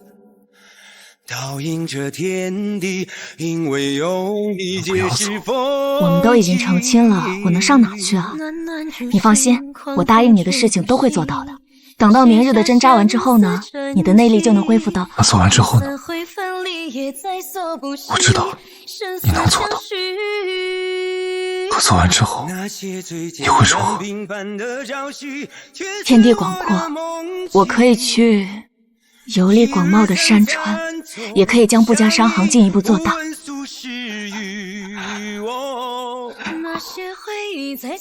那可不可以做我的妻子？不为其余，也没有其他目的，就只做我的妻子。齐素，这些日子后宅的手段，想必你也已经见过了。我不想再困于这后宅，我已经看够了这些算计。可我家里没有任何算计，只有你一人。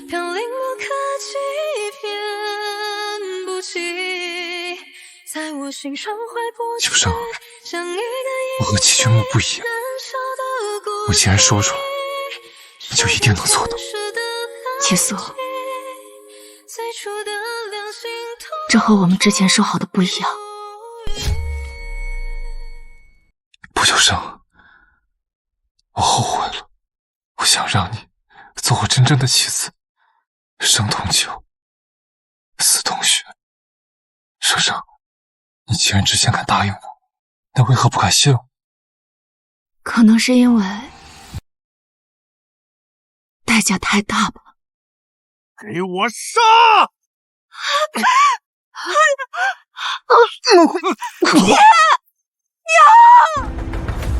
我保证，你会和现在一样，无论你是游历山水还是经营商行，都和现在一样。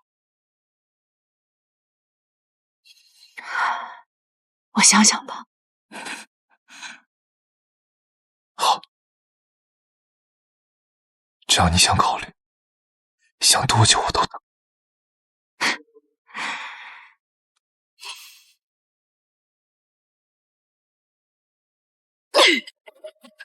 再这样下去，侯府就当真没我们的立足之地。你去发帖子，过几天把咱们选的几个姑娘邀请过来赏花，务必要给世子选一门好的亲事。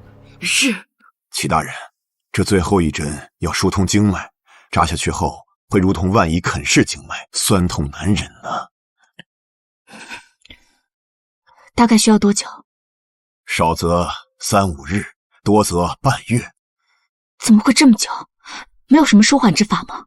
此痛楚源自经脉深处，无法舒缓啊。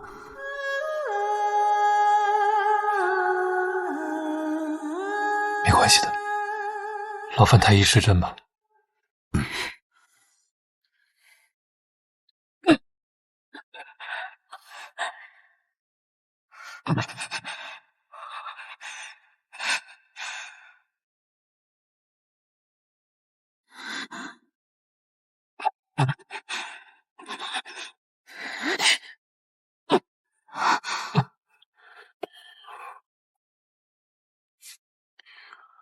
老夫能做的就只有这些了，剩下的就要靠大人自己熬过去了。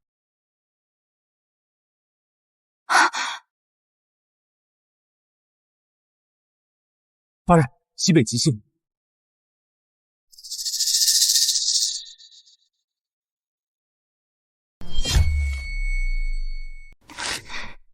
明日再看吧。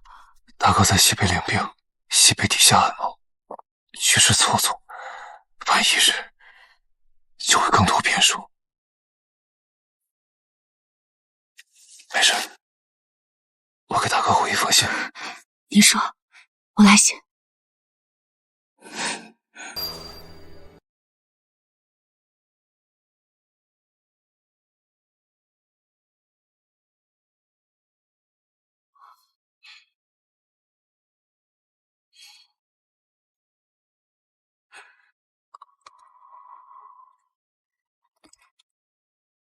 真云在。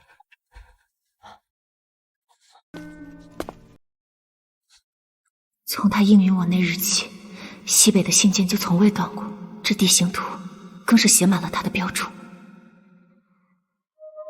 你怎么了？君子一诺，便如泰山。他与齐君木确实不一样。夫君，你身体又不是铁打的，休息一下吧。你是在关心我吗？我去给你拿毯子。别走。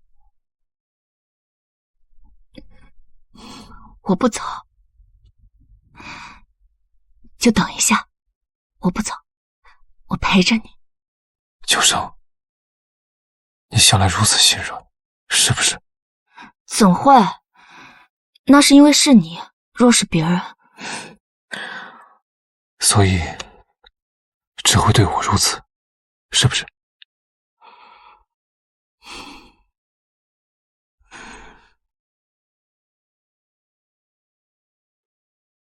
夫人，我疼，疼就闭嘴，少说话。可是我心里欢喜，想让夫人再哄哄我。望星河流淌潺潺的波澜，又拨弄心底柔软的琴弦。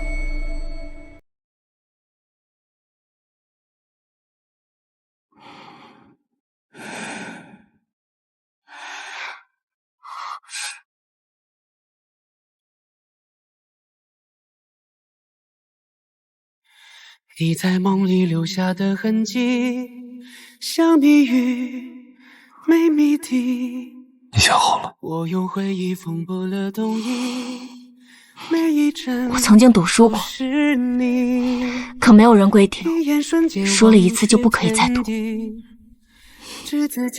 所以齐素，别让我说好不好？落字无悔，红尘不弃。我跨越山水奔向你，找到你，抱紧你的心，不在乎他们的提醒，我抱进了风里。我当是谁？一大早就在这喂鱼呢，原来是长嫂啊！听说昨天太医又在你们院子里待到很晚才回去啊。林姨娘这消息倒是灵通的紧啊！伺候病殃殃的男人，日子不好过吧？林姨娘有空在这与我拌嘴，倒不如管好你自己。世子可不像大公子不解风情，3日后他要为我办赏花宴呢。林姨娘可知道，这世交大族的赏花宴名为赏花，实则呢是相看。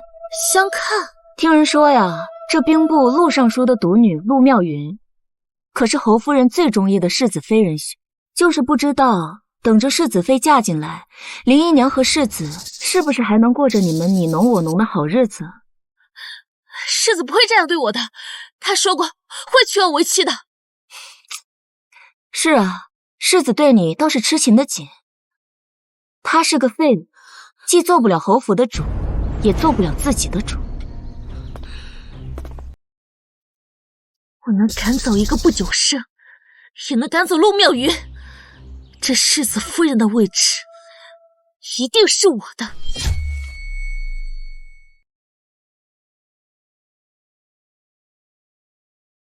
兵部尚书家的独女如何？京城数1数2的贵女又如何？我定要让她后悔来参加这次赏花宴。春桃，是。你觉着？小姐，咱们这样做真的行吗？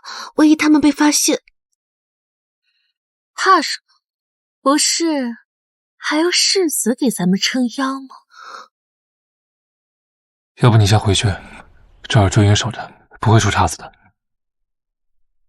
这陆妙云的衣裳湿得莫名其妙，她的贴身丫鬟又不知道去哪儿了，我觉得不对劲。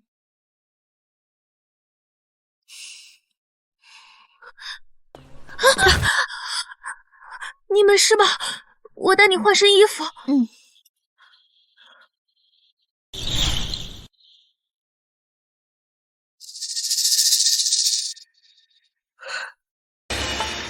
这马夫为什么会跑到后院来啊？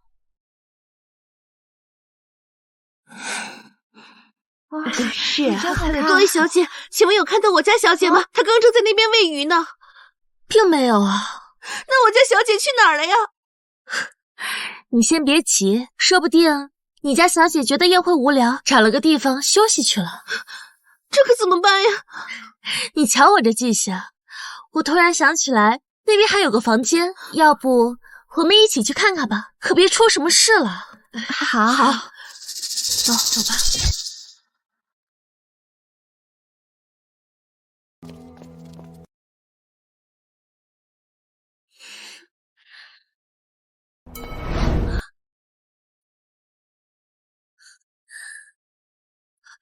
这陆妙鱼怎么跟男人睡在一起啊？真是不知廉耻！怎么会这样啊？如何呢？你可满意了？不久生，你怎么在这儿？我若是不在，岂不是随了你的愿了？你什么意思啊？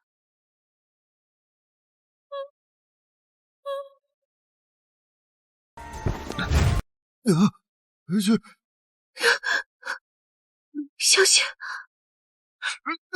给我滚下来！大人饶命！大人饶命！侯府怎么会进来个男的，还是被绑着的？这是怎么回事啊？今日我本无心参加赏花宴，便同夫君先行离了席。路上恰巧碰到陆小姐来换衣，身边却无丫鬟陪着，还有这男人鬼鬼祟祟的在人身后尾随，我便让夫君先行将其拿下。先前一个冒失的丫鬟将酒水洒我身上，便扶我回来休息。可我越休息越觉得不对，整个人天旋地转，意识模糊至极。这个时候他就闯了进来，好在大公子及时出现，将他制服。夫人又略通医术，推断出我是中了这合欢香，便对我施了几针，我这才缓解。合欢香，王府怎会出现此物？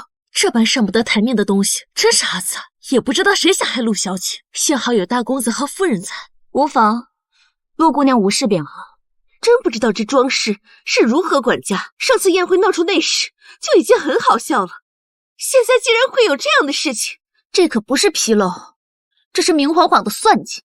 世上哪有这么多巧合？若不是有人指使，他怎么敢闯进来？这件事，我们陆家绝不会善罢甘休。诸位听我解释，今日之事我一定彻查后院。这侯府的宴，日后我们不会再来了。我们走。先扶陆小姐回府吧。多谢不姐姐。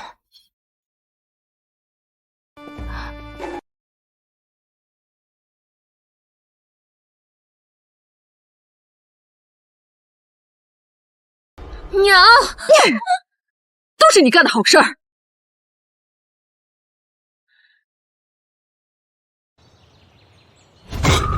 威宁侯府欺人太甚。爹，今日多亏了不姐姐和她的夫君。齐素，多日未见，你的身体倒像是全好了。回陆大人，确实已经大好了。那你应该出来做事了。我有一件棘手的事，正愁没人去办，你可愿一试？齐素定不辱命。好，那明日我便上奏折向皇上举荐你。瞧瞧你们干的好事！人不是没事吗？就是个意外。侯爷，还要怎么才算出事？侯爷，此事要是录到明面上，那就没有贵女敢嫁给君木了。这件事现在已经人尽皆知了，以后别说是贵女，有头有脸的人家连庶女都不会嫁进来。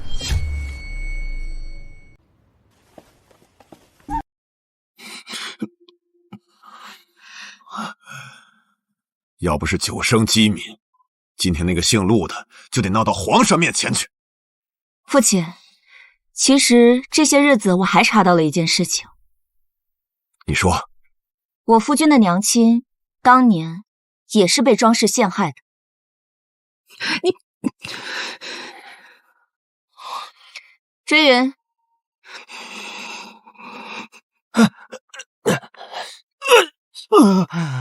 当年我夫君的母亲也如同今日的陆小姐一般，被人喂了药，然后关进了柴房。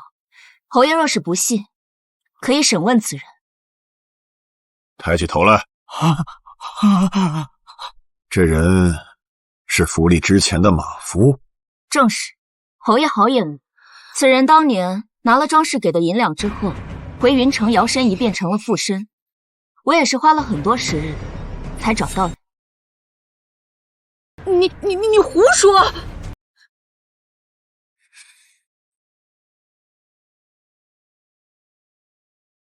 是不是胡说？想必侯爷的心里自有分辨。好啊！原来这是你的手笔！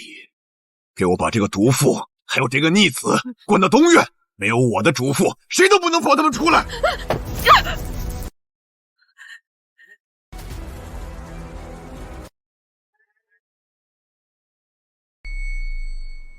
娘，你快想想办法呀！哎呀，娘，快说话呀！我怎么会生出你这种废物？娘，我们现在是一条船上的，我跟世子出不去，你这个侯府夫人也就当到头了。我看侯爷对那个抚琴是言听计从，怕不是想把他扶上位吧？事到如今，只能先去求你舅舅，让他在外疏通关系，去皇上那儿给你讨个差事。等你有了职务，你爹自然不能再软禁你。好，那就这么办。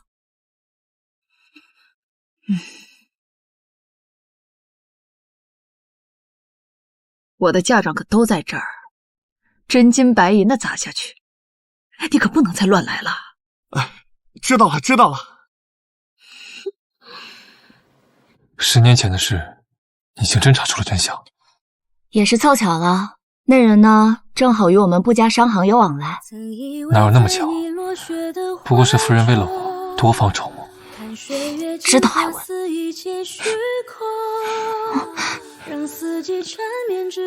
夫人教训的是。别闹了，明天要下江南了。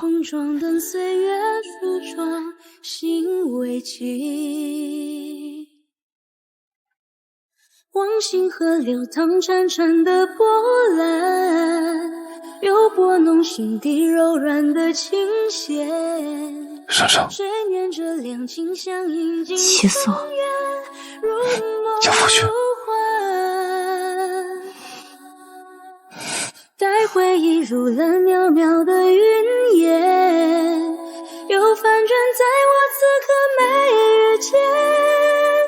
一世情缘吹不散，剪不断。娘，怎么还没有消息啊？着什么急？夫人，宫里头来人了，侯爷在前头陪着呢。西院那2位都去了，咱们也快些去吧。定是给我授官爵的圣旨。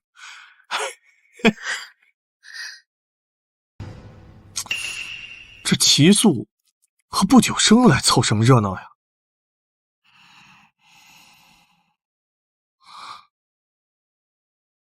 奉天承运皇帝诏曰：今江南水患关乎国本，害在生民，特命齐素任定远将军，前往江南总领布防一事。江南一应军队均由齐素调度，钦此。臣遵旨。怎么是齐素？皇上不是让我去当差吗？皇上确有旨意，要世子任赈灾使，随大公子一同前往江南赈灾。让我跟随齐素，皇上的意思是让我给他当副手。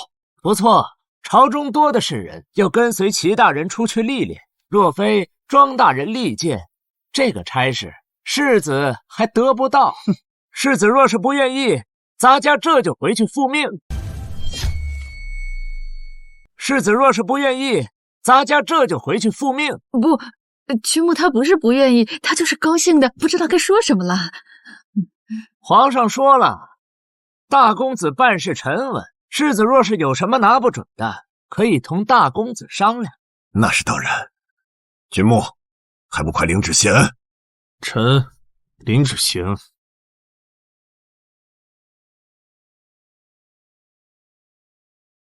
都平身吧。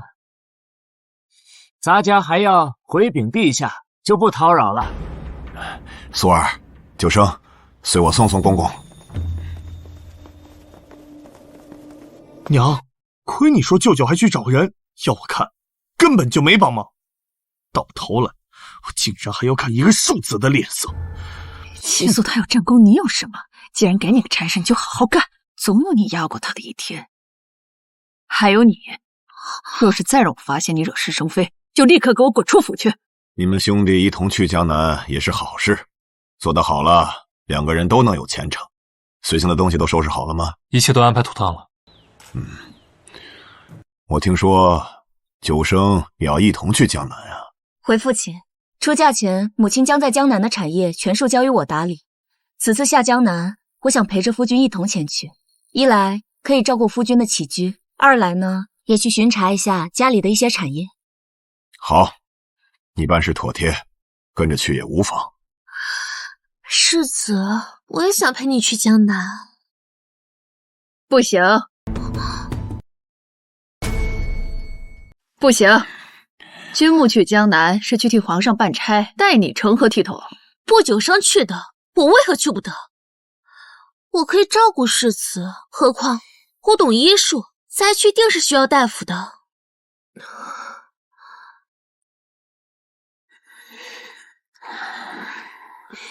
侯爷，云姨娘是世子的解语花，想要陪着世子也无可厚非。况且有她在，也多个人照料世子，侯爷就允了吧。住口！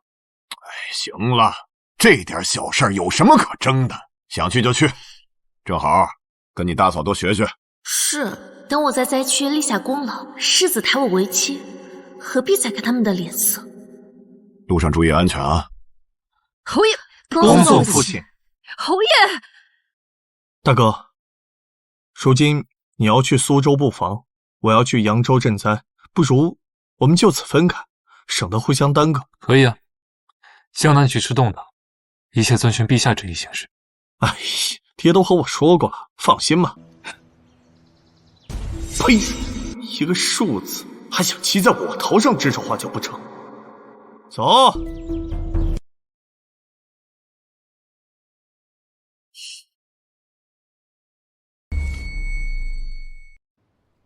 此次江南水患竟如此严重，连一向繁华的苏州府都变得如此萧条，也不知道要多久才能恢复。江南富庶，气候也得天独厚，用不了太久。齐大哥，你终于到了。自从收到你要来江南巡视的消息，我日日盼着，总是把你等到了。方大人呢？我爹在大堤那边巡查，他特意叮嘱务必要好好招待你们。我来苏州是为了公务，不必特意招待。我和夫人在此等候方大人便可。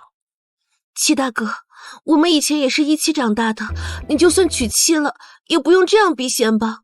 难道是因为嫂子小气才会介意吗？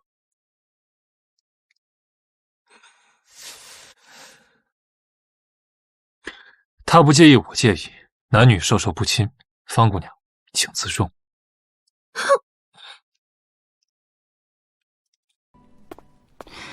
军营的事务处理完了，苏州府的驻军里有几个都是我的旧部，很顺利。包括今日那位方姑娘的父亲吗？我来吧。是。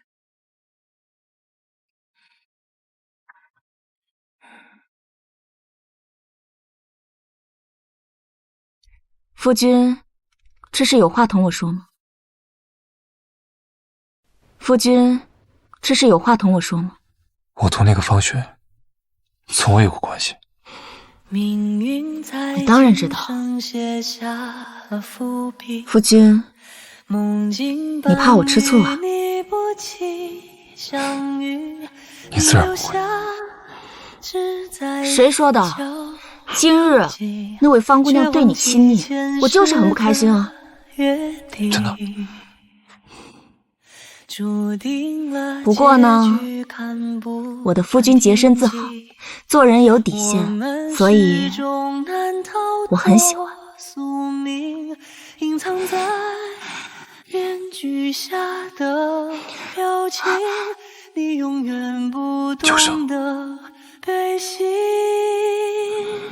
找回你眼中失去颜色的风景，陪你看尽繁华如雪，花落土泥。解开你心底所有尘封的回忆，当月升起，一如潮汐，如梦初醒。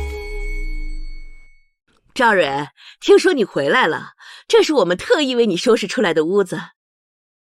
以后可不能叫赵蕊了，要叫齐夫人、侯府夫人。是啊，以后得叫侯府夫人了。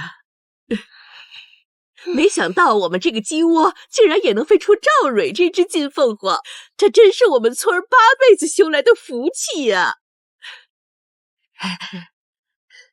赵蕊，喝水。我在侯府每日喝的都是雪水煮的明乾龙井，这碗这么脏，我可不喝。赵蕊现在可是大官夫人，以后说不准还能当个诰命夫人呢。那当然了，师子答应我了，等这趟差事办完回京，便将我扶正。赵蕊，你现在可是过上好日子了。我们这些乡亲，自从遭了水患，那日子过得真是生不如死。听说世子这次过来是为了赈灾，你能不能跟他好好说说，让他先帮帮我们村？对啊，帮帮我们吧，帮帮我们吧。行了，我去和世子说说。谢谢侯夫人，侯夫人。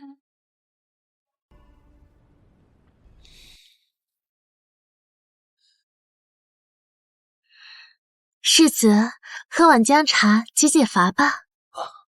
皇上的事情是重要，世子也不能累坏自己的身子。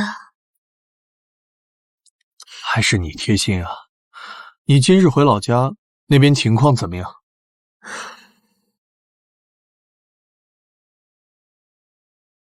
世子，乡亲们的田地都被冲垮了，不少百姓为了换点粮食，连孩子都卖了。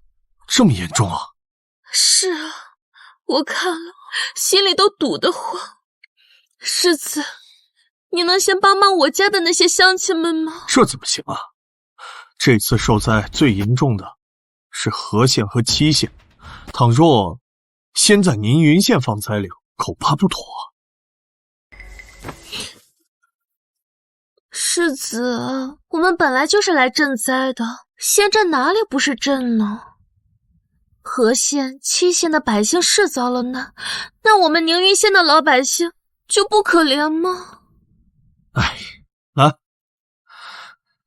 瞅瞅，这怎么说着说着还哭了呢？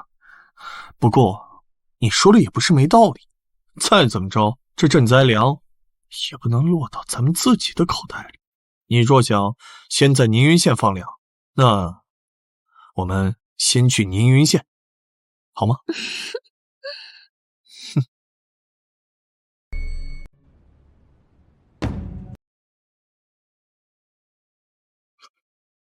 怎么了？布家商行送来的消息。陛下旨意清清楚楚，第一批赈灾粮有限，让他先送到受灾最严重的县城，他到后在受灾不算严重的宁安县设立粥棚不说，还发放了大半的粮食出去。如果我没记错的话，林兆蕊就是宁安县人。荒唐！如今受难的百姓已经围了扬州府衙，再不安抚，恐怕要发生民乱了。水患伊始，布家商行就已经将江南库里的粮食全都捐了出去。半个月前，爹已经向周边的各个府衙调了粮，算日子，这批粮食再过2日就能到。总之不能再出任何差错，绝不能寒了百姓的心。放粮的，你们人呢？要不要给我出来？再不开门把门砸了！对，开门！对。谁家的少爷小姐？这谁呀？这是谁呀你？诸位，我乃定远将军齐肃，特为赈灾一事而来。少说这些虚的，赈灾粮食都给了宁安县，我们这些百姓怎么活？是啊，你们这些当官的只会官官相护，快把那个赈灾使叫出来说话！我知道诸位百姓饱受水患之苦，一直在等朝廷赈粮，还请诸位先行退到城外，去城外周棚领粥。2日后，先将受灾最严重的河西2县先行放粮，待第2批赈粮赶到江南，其余各县百姓亦可来领取。说的好听，谁知道你们是不是想找个理由把我们赶出城去？是啊，各位听我说，我是不久生，也是布家商行的东家。我在这里向各位保证，只要我们各地的布家商行一日不倒，城内就绝对不会死一个人。真是啊，信了。要不是布家商行，要不是他们把仓库里的粮食都拿来施粥，肯定挺不到现在。是啊，这女东家后边跟的那个，不就是布家商行那管事儿的？这布家商行说的话，咱们要信呢。是，既然布家商行的东家发话了，那大伙儿就先退到城外。算了，就相信他们一回，别信他们一回，相信他们一回。走。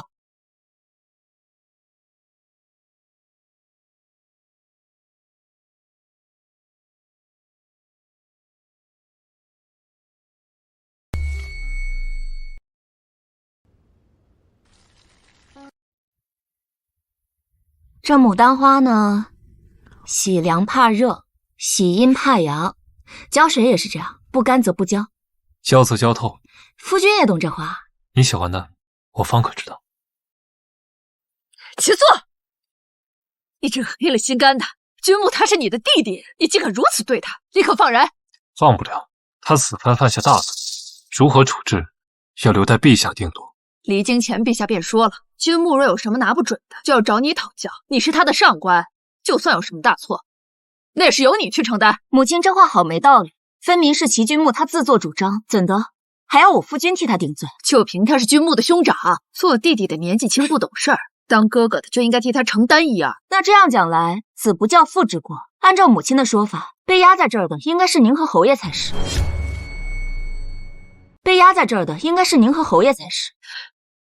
不久生，你别仗着你有一张利嘴，就在这给我胡搅蛮缠。胡搅蛮缠的是母亲吧？我夫君分明是有功之人，在母亲这儿反倒有错处。维宁侯夫人，我家小妹在家中骄纵惯了，可容不得半点搓磨。兄长，你回来了。多亏了妹夫送来的地形图手札，还有暗线桩子，我们才能重创敌军。大哥没事就好。皇上给我晋升了官位，就特许我来接你们。齐素，你就看在我这个做母亲的份上，放过君木吧。毕竟你有军功在身，陛下他不会重罚你的。但是君木他……江南的事早就上达天庭，你还想让妹夫顶罪？莫非是想欺君？夫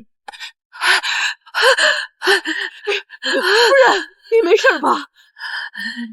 奉天承运，皇帝诏曰：定远将军齐素平定江南水患有功，朕特赐玉狮子1对，玉如意1件，金算盘1件，钦此。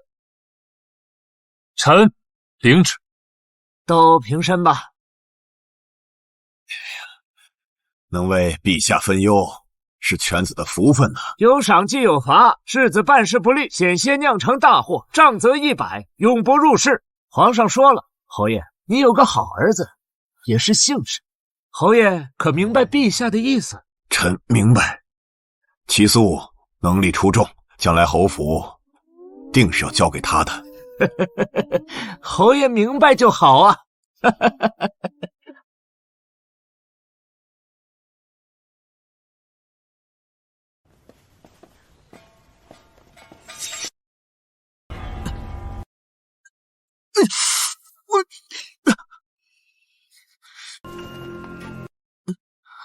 娘，你就去求求舅舅吧，让他们在陛下面前说说好话。你还有脸提你舅舅？你舅舅被你连累，都已经停职在家了。就你这条小命，还是我庄氏一族拼尽全力保下的。若非如此，你以为你还能趴在这儿？侯爷，你不是说今天有话要和大公子说吗？素儿，你很争气呀！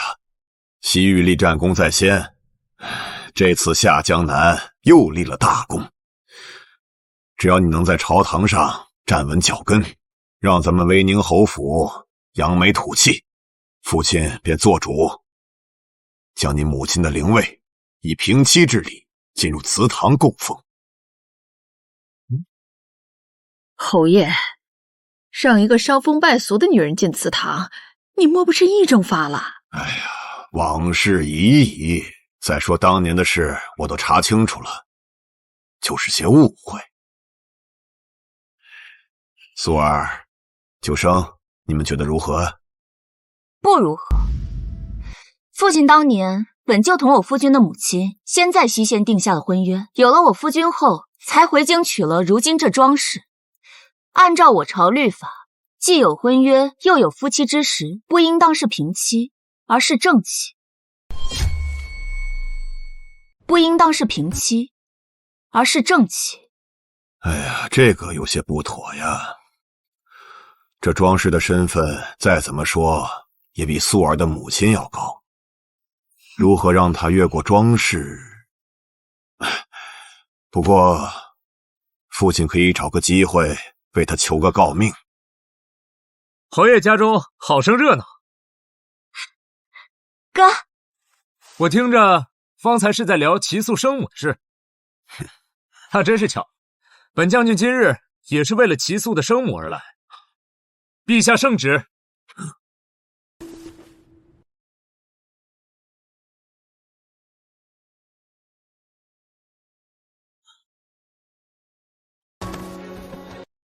奉天承运，皇帝诏曰：定远将军孝心可嘉，特封其母为3品诰命，另赐定远将军忠孝骁勇4字。钦此。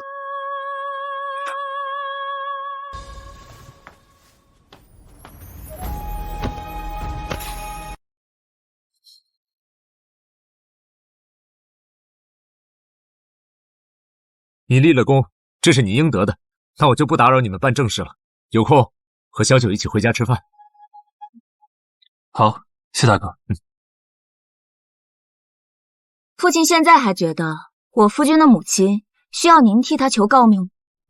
择日不如撞日啊！今日就将素儿母亲的灵位以正妻的身份请入祠堂。齐正，你疯了！哎，素儿争气呀，那我不抬举她，抬举这成事不足败事有余的畜生。他是正妻，那我是什么？自然是妾了。今日是我母亲封诰命的大好日子，还请庄姨娘为我母亲上炷香。庄姨娘，为母亲上炷香吧。哦，对，照我朝律法，庶子、庶媳也当向主母上香叩首。世子和林姨娘，请吧。父亲，今日是我母亲的大好日子，容不得半点岔子。若是庄姨娘身子实在不适的话，柳絮学过针灸，可以给夫人扎扎。君木，你不能就给他行礼磕头。齐素如今正得圣宠，万一她在陛下面前说点什么，让陛下想起之前在江南的事情，说不准又要想办法治我的罪，我可不能得罪了她呀。怎么，长嫂的话你没听到？是，长嫂说的有道理，我跟蕊儿是应该给夫人行礼。这会儿倒是能屈能伸。柳絮，去将夫君母亲的牌位请来。是。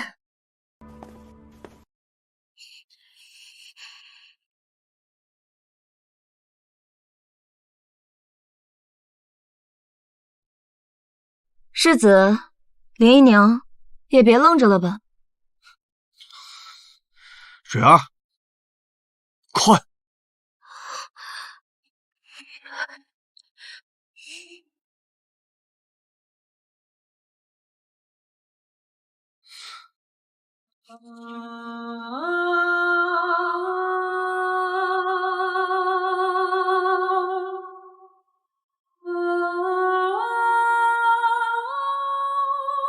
庄姨娘，该你了。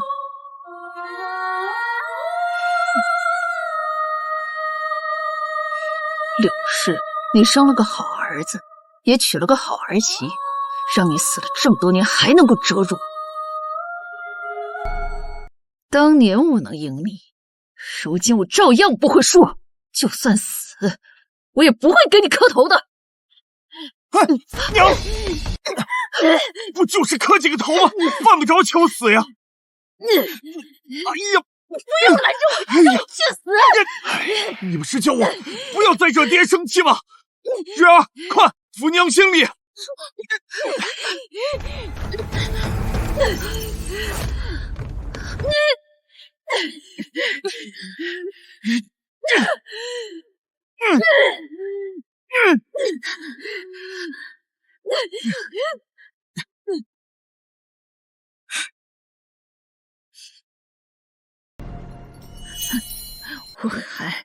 我还真是可笑，竟养出你这样的废物来。娘，齐素最近在朝中春风得意，我还听说陛下属意要让他执掌禁军。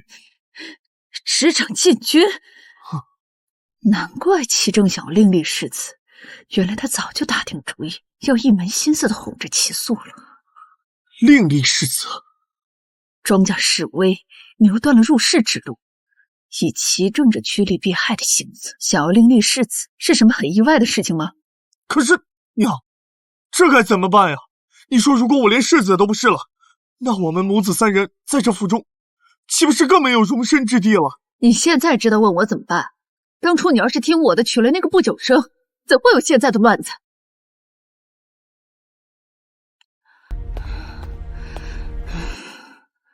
罢了，木已成舟，多说无益。眼下咱们最要紧的，就是先下手为强，趁着齐正还没有上奏折，给他下药，让他成为废人。你不是医女吗？什么药能让人成为废人，你最清楚不过。这事儿就交给你去做。母亲说的话，蕊儿听不懂。我学医是为了救死扶伤，可从没想过害人。是啊，娘，蕊儿最单纯了，怎么能让她做这种事情呢？就你这个傻子才相信她是真的单纯。来，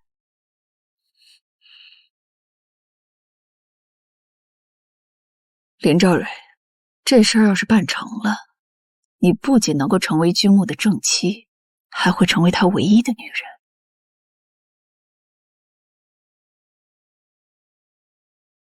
既然母亲都这么说了，为了世子，那赵蕊便试一试。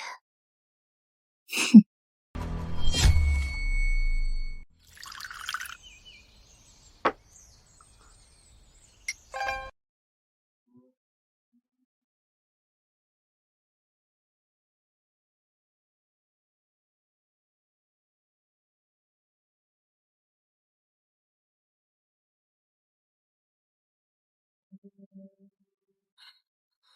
大小姐，姑爷。林兆蕊今日鬼鬼祟祟的去了厨房，给齐正的汤中加了料。可找人查过，是什么？验了，是一味毒药，需要连续服用多日才能生效。若是服的少，最多偏瘫中风；若是服的多了，就会死亡。照林兆蕊这个加法，他一定是想要齐正死。看来有人按耐不住了。狗与狗相争，与我们又有何干系？大小姐说的是。侯爷，侯爷若是不舒服，就别写了。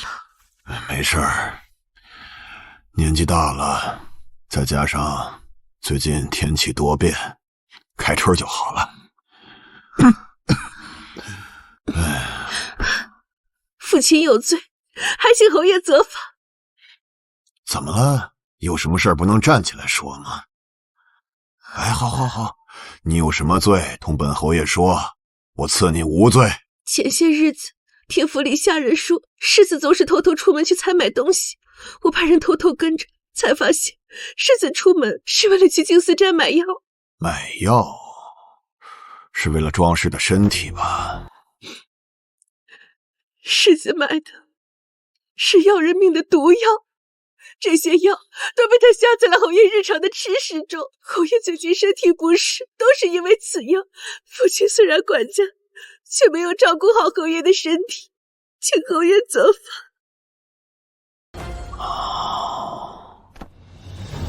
你是说君木给我这个亲生父亲下药？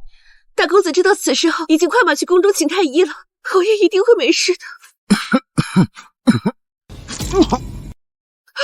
侯爷，好啊，真是本侯的好儿子。我念在父子之情，迟迟为上书改立世子的奏折，他却想借这个机会要我的命。去，到书架上把奏折取来，我要求见陛下。是。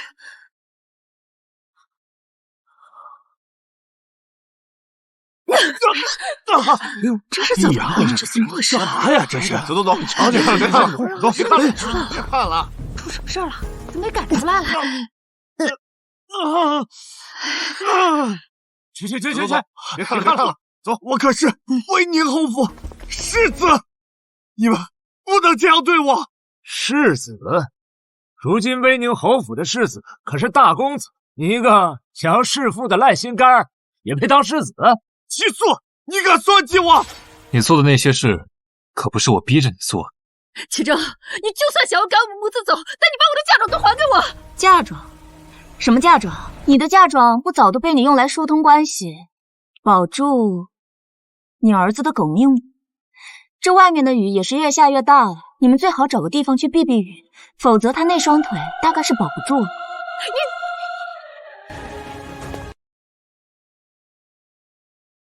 娘，我的腿好疼！你是死人吗？还不赶紧扶君木起来！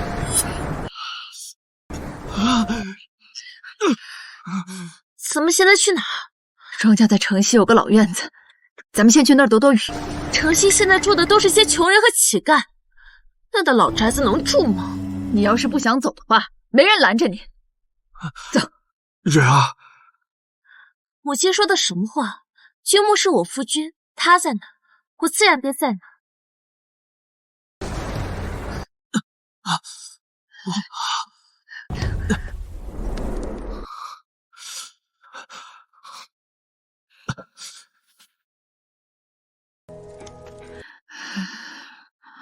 娘，你身上还有值钱的东西吗？我去给娘换成银子，给你买点药。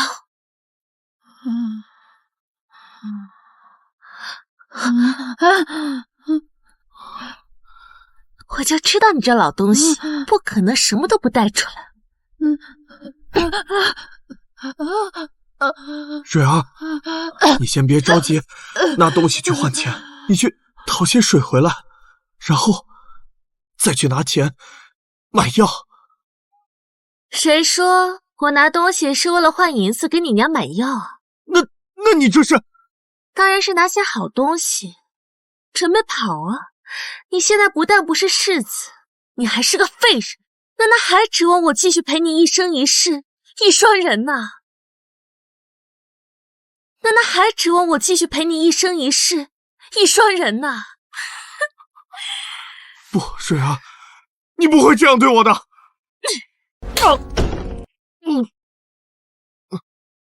君木，今日呢可是你官封二品的好日子，杜阳城谢大人照拂。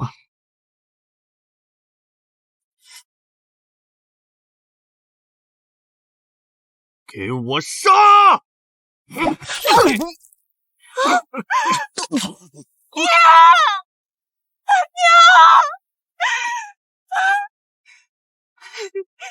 齐君木，我就算是做鬼，也不会放过你。原来上辈子和九生成婚位极人臣的人是我，林兆蕊，林兆蕊，都怪你！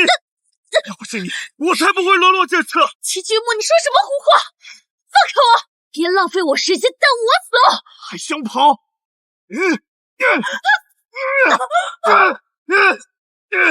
这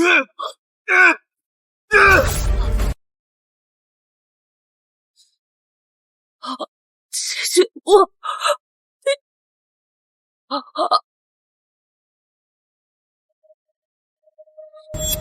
重来一世，我才知道真心待我之人是谁。九生，等我。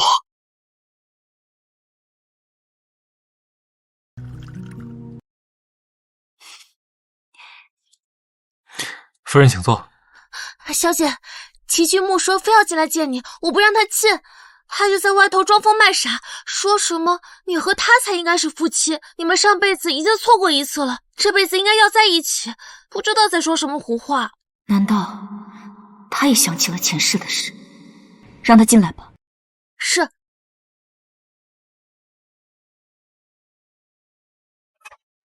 九生，我就知道你心中有我。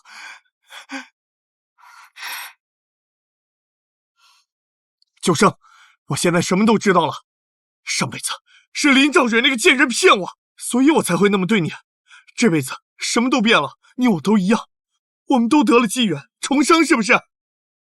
前世重生，上辈子我们那么恩爱，既然老天给我们机会，那你为什么不能再给我一个补过的机会啊？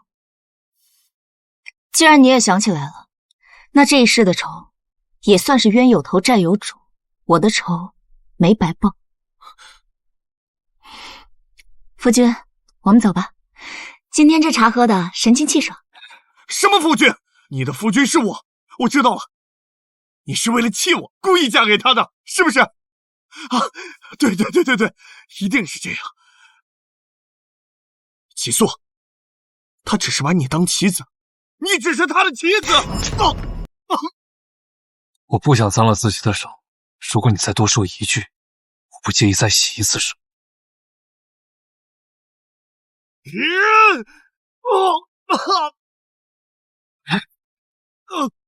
看来你管不住自己。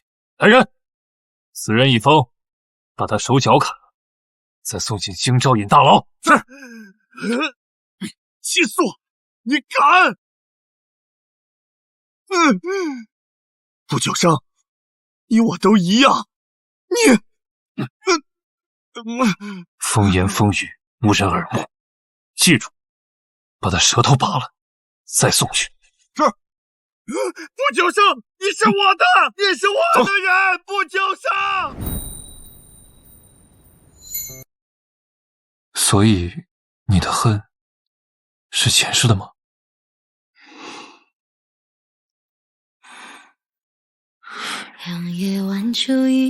已经一个人经历了那么多，这些怪力乱神的事情，你难道就不怕吗？我为何要怕？倘若没有重生这一遭，我怎会遇到你？我只是恨前世，我没有早点把你抢到我身边。其实前世你也为了恨如常，还送了我一个解脱。